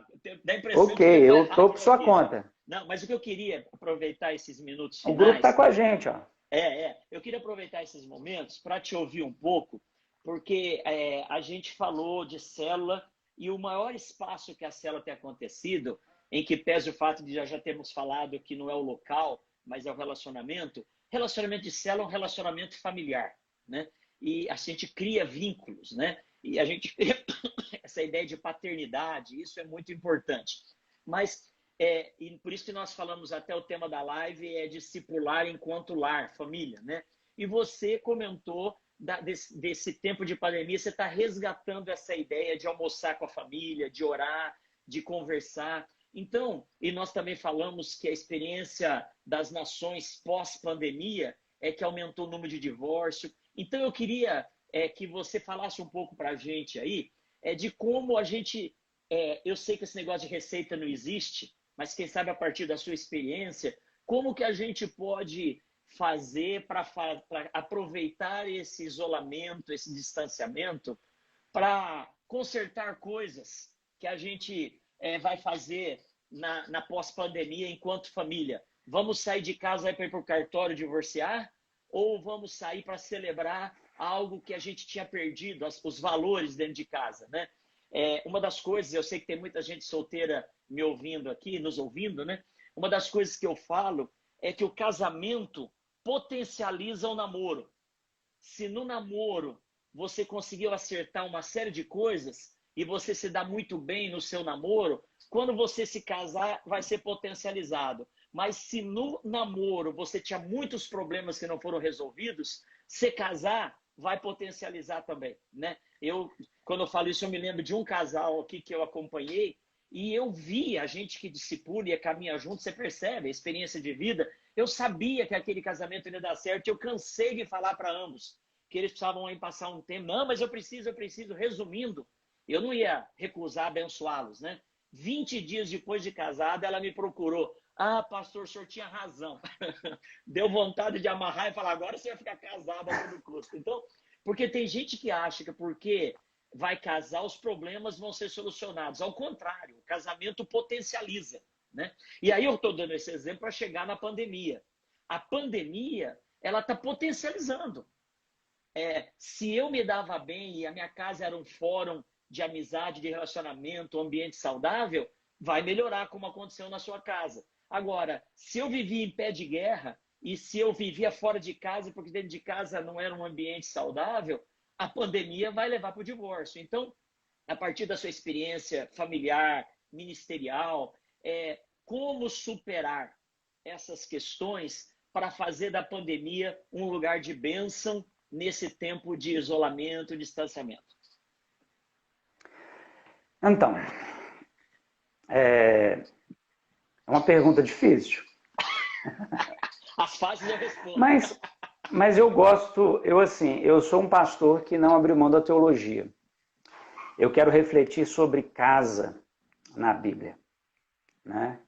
E eu penso assim mesmo, recuperar para mim a palavra de Deus é o princípio da salvação. Então, a palavra casa, lar, ela vem desde Abraão, né? E é sempre ligado ao lar mesmo da gente. A própria ideia, a própria palavra bíblica pátria, que o judeu tanto buscava, significa, né, aquela ideia também, então a gente vai deixar um pouquinho a cultura de lado, mas é a casa do pai, né? Patros. A ideia é do pai, da casa do pai, tudo a partir dali. E Jesus, ele vem também nos dar uma casa do pai. E dá muitos exemplos dessa casa do pai. Então, eu acho que primeiro, se a gente não levar a sério o que Jesus, assim, se o seu coração estiver nas coisas que a traça e a ferrugem corrói, não adianta. O princípio já está errado. Então, a primeira coisa, se a gente fala muito de sacerdócio da casa. Né? Sacerdócio não é fazer, mais uma vez. Sacerdócio parte de algo que você recebe de Deus. Então, primeiro, se você está dentro da sua casa e está difícil, né? Você olha para os seus filhos, você olha para sua mulher e fica desconcertado, você olha para o seu marido, você olha para o seu pai e a coisa não está fluindo. Opa, volta primeiro para aquele lá de cima que a coisa com ele então começa lá. Jesus deixou isso muito claro. Começa lá. Né? Então, eu acho que esse é um princípio. Então, a volta para si mesmo. Então, tem dois sentidos na Bíblia. Né? Então, a Bíblia fala o tempo todo que nós somos estrangeiros. Jesus fala que, a raposa tem seus covis, mas o filho de homem não tem onde reclinar a cabeça. O tempo todo ele está dizendo assim, que a nossa pátria, Paulo vai dizer que a nossa pátria não é desse mundo. Pátria, lembrando da casa do pai. Quando eu falar pátria, significa isso, casa do pai. Né? Que a nossa cidade não é daqui. Né? Então eu acho que esse princípio é absoluto. Você quer, na sua casa, endireitar-se com o cônjuge, com o filho, com o pai, com a mulher, com quem for, você precisa primeiro endireitar-se com Deus. Tem algo aí que tem que ser acertado. Leve isso a sério. E você vai ser visitado por Deus e as coisas vão acontecer na sua vida. Porque aconteceu com você. E aí você pode ser sacerdote. Aí você pode ser sacerdotisa dentro da sua casa. Aí você pode ser um filho que olha para o pai e obedece.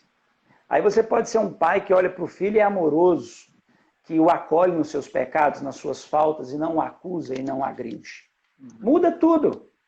Porque o modelo que a gente tem de paternidade do céu, ele é aquilo que o acolhimento, a recuperação, a mudança, a reconstrução, tudo isso. E é o que, se na sua casa hoje você percebe que a coisa não está legal, então tudo começa com esse conserto aí.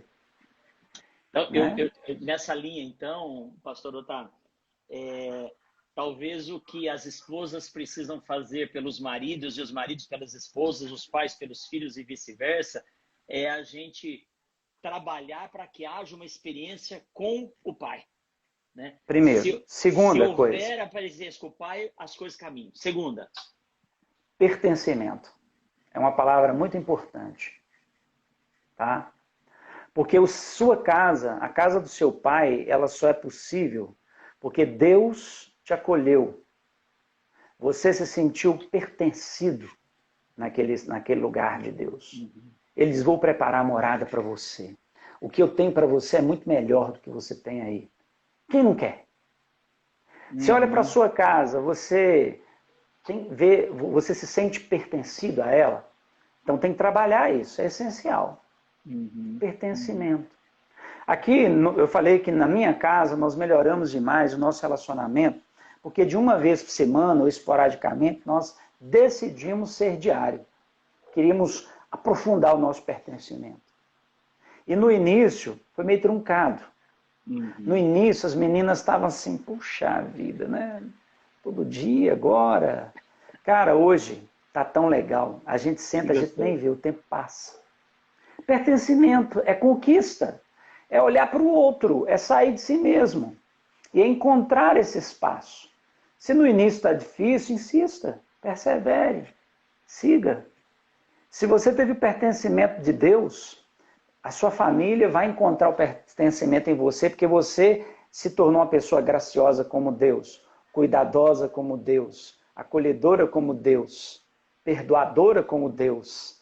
Então as coisas vão acontecer a partir de você. Sempre alguém precisa estar em Deus para as coisas acontecerem. Então pertencimento é um segundo momento essencial. Se você não tem, comece a desenvolvê-lo. Por pequenas coisas, pequenas ações, como eu fiz, foi uma pequena ação. Vamos comer junto. Daí a pouco você já está batendo papo, daí a pouco você já está rindo, daí a pouco você está contando história, daí a pouco seus filhos estão ouvindo quando eles nem nascidos eram, daí a pouco você está ouvindo ele falar dos colegas, e ninguém forçou. Se vocês estão ali, Deus está no negócio, cara. O Espírito Santo vai fluir, você não vê, mas as coisas vão acontecer. Amém. Pertencimento, isso é uma palavra muito forte, porque é aquilo que você está falando. Se você obriga a família a sentar, aí isso não é pertencimento, isso é uma pensão, é qualquer outra coisa, né? Mas à medida que eu vou me sentindo parte daquilo, eu fico feliz em falar sobre aquilo, de ouvir o que aquilo está falando para mim, né? Glória a Deus. Paternidade, pertencimento precisam ser resgatados nesse tempo de pandemia. Benção. Mais uma? Minhas dicas.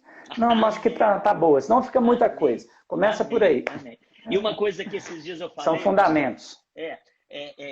O nosso problema, eu falei numa live para casais e na escola dominical, ontem eu também falei sobre isso, que a gente é muito imediatista. A gente vive uma situação difícil na família, quando constata que tem uma crise, a gente quer resolver tudo numa sentada só. A gente, ao invés de discutir relação, a gente discute na relação. E isso é um erro, né?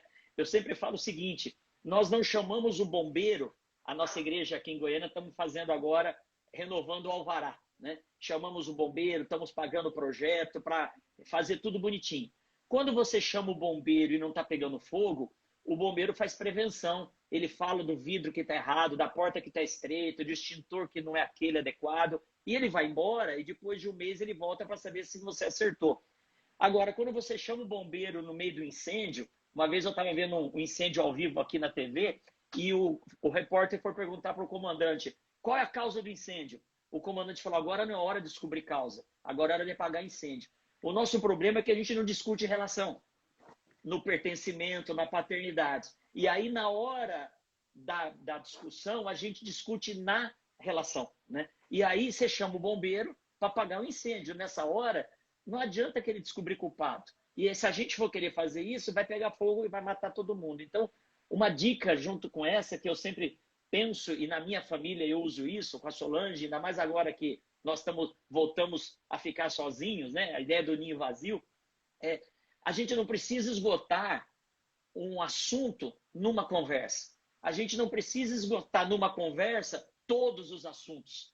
Então, a gente vai ter tempo, né? Na primeira semana de quarentena, a Solange falou, vou arrumar a casa. Você conhece a minha casa aqui, faz 1 ano e pouco que nós mudamos para cá. E tinha coisa que fazia 1 ano que estava por fazer. Aí, bem, tira a cortina, bem, faz isso e põe aquilo. Eu falei, bem, a quarentena vai demorar, vamos fazer um pouco por semana. Porque depois da segunda semana não tem mais o que fazer. Então, a gente tem de elencar o que é o mais sério. A gente tem de elencar o que é mais emergente para nós. E trabalhar aquilo. Se a minha questão relacional envolve questão financeira, vamos focar nisso. Mas se o meu problema é outro, deixa a finança para outro momento, né? Porque senão a gente traz tanta coisa pro olho do furacão que vai nos levar, né? Então, eu creio que a gente precisa, com certeza, a sua família vai sair melhor da quarentena do que entrou. E esse é sinal de que a quarentena foi bênção, né? Então, isso é bênção. Certamente. Glória a Deus por isso. Glória a Deus. Certamente. Pastor Otávio, gente, olha aí. Considerações finais? Considerações finais para a gente orar. Que bom. Então, primeiro, agradecer a oportunidade de estar com a Igreja Metodista Central de Goiânia. Olha que benção. Eu não estaria com vocês se não fosse a pandemia. Né? A gente não estaria crescendo nesse ambiente aqui se não fosse a pandemia. Mas, assim, a primeira coisa que eu quero ressaltar é que esse tempo, ele é oportunidade para a gente buscar, então, descansar. Descanse. Aprenda a descansar.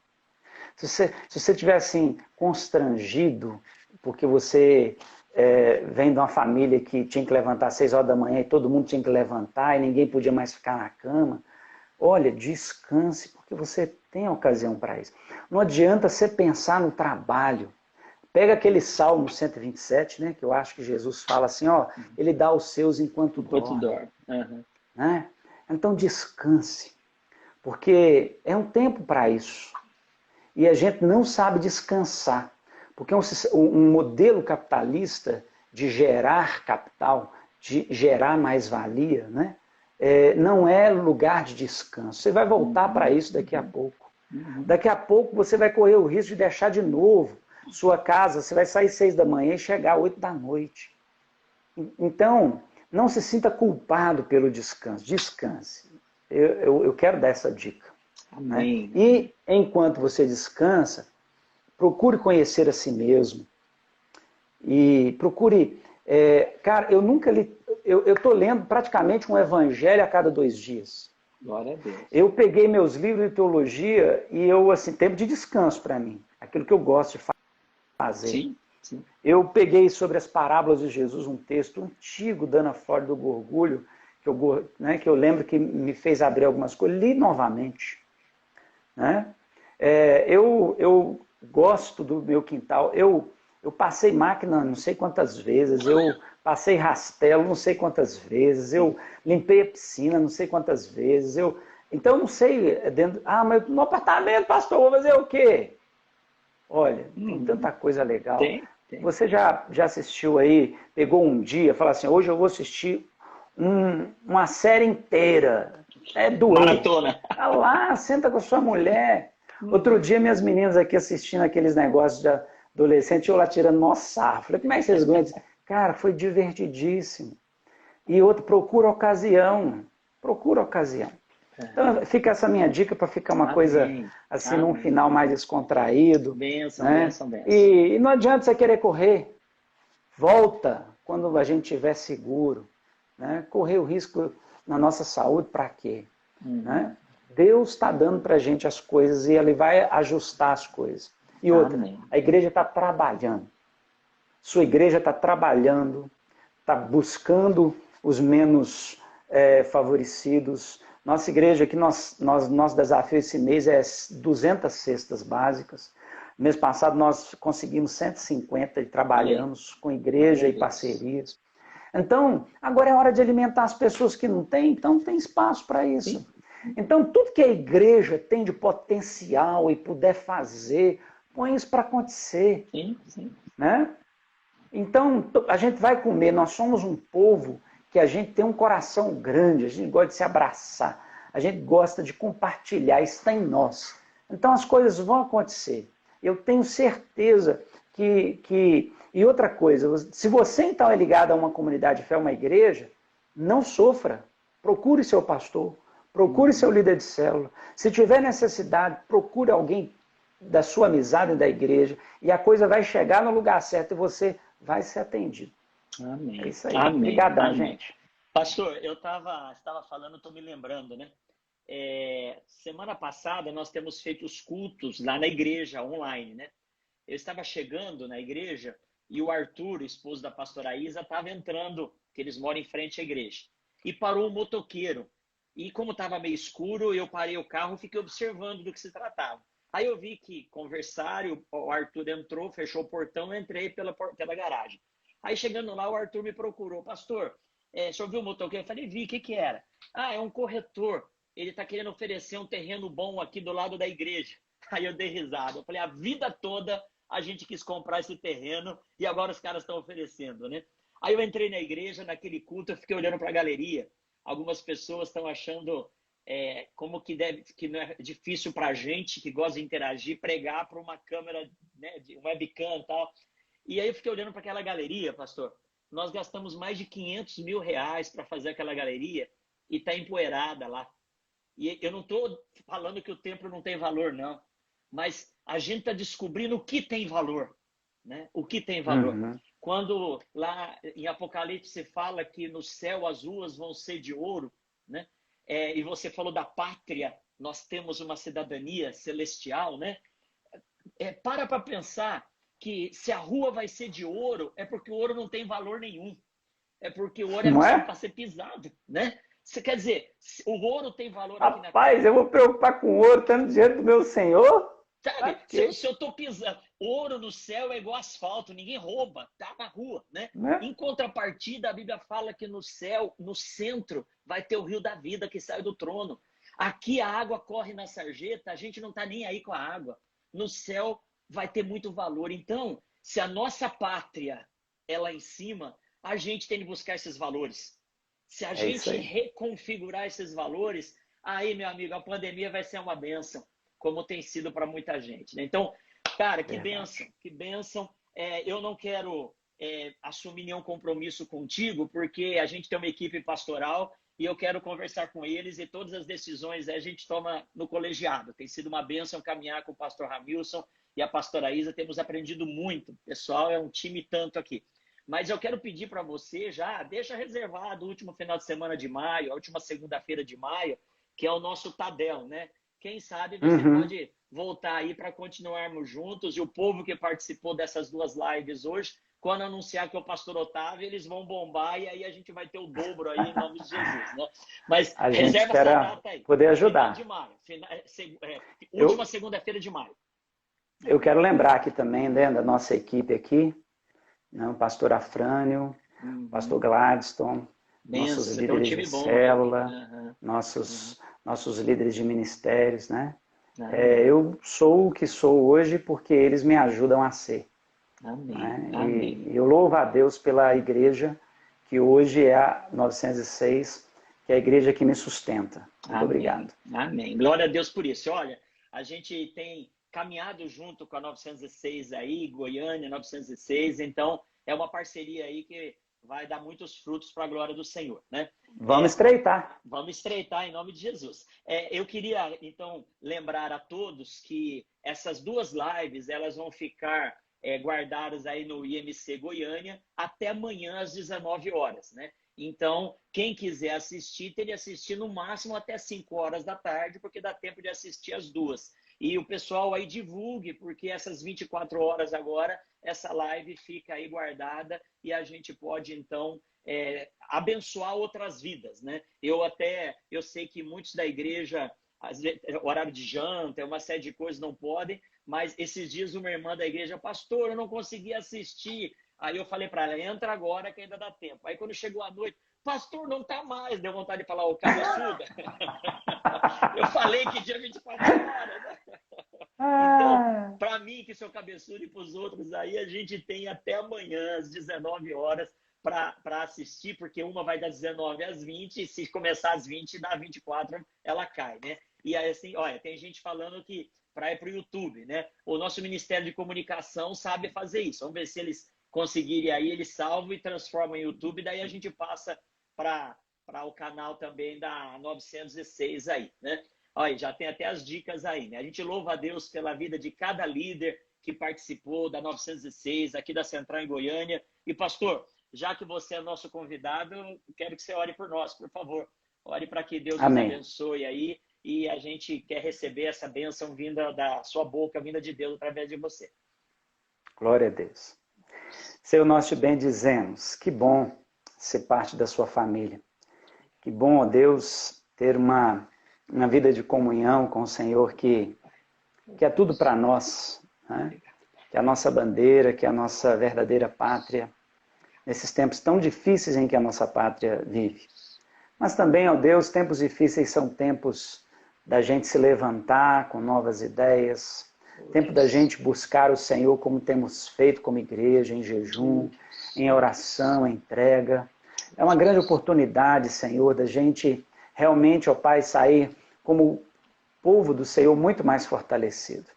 Obrigado por cada irmão e irmã que está aqui conosco, pelo pastor, ó Deus, Ednei e sua equipe, pela minha equipe. Nós te damos graças, ó Pai, que, ó Deus, o discipulado na nossa igreja possa ser o discipulado que Jesus fez, que aprendamos com ele. E nós queremos dizer para ti que o nosso coração, Pai, é teu. E queremos cada vez mais ser moldados e aprender contigo. Jesus. Senhor, que dá-nos, ó Pai, uma noite abençoada ainda junto dos nossos. E que aquilo que o teu Espírito Santo puder colher, ó Pai, para cada um de nós, seja plantado em nosso coração, para o nosso crescimento e desenvolvimento. E, irmãos e irmãs, que a graça e a paz do nosso Senhor e Salvador Jesus Cristo, o amor de Deus que nos alcançou com uma nova pátria, essa promessa eterna, a comunhão, a consolação e a presença do Espírito de Deus seja conosco, com todo o povo de Deus, hoje e sempre. Amém. Pastor Otávio, legal. Bênção. Deixa eu mostrar para vocês aqui, eu tenho um companheiro de live aqui, de vez em quando ele gosta de aparecer. Ô, Bento, olha aqui, Bento. Olha o Bento aí, ó. Aqui, ó. Fala oi para os nossos seguidores aqui. Fala, eita, a irmã deve estar almoçando, jantando lá. Legal, legal. Gente, Deus abençoe, pastor Otávio. Nós vamos deixar a live aí.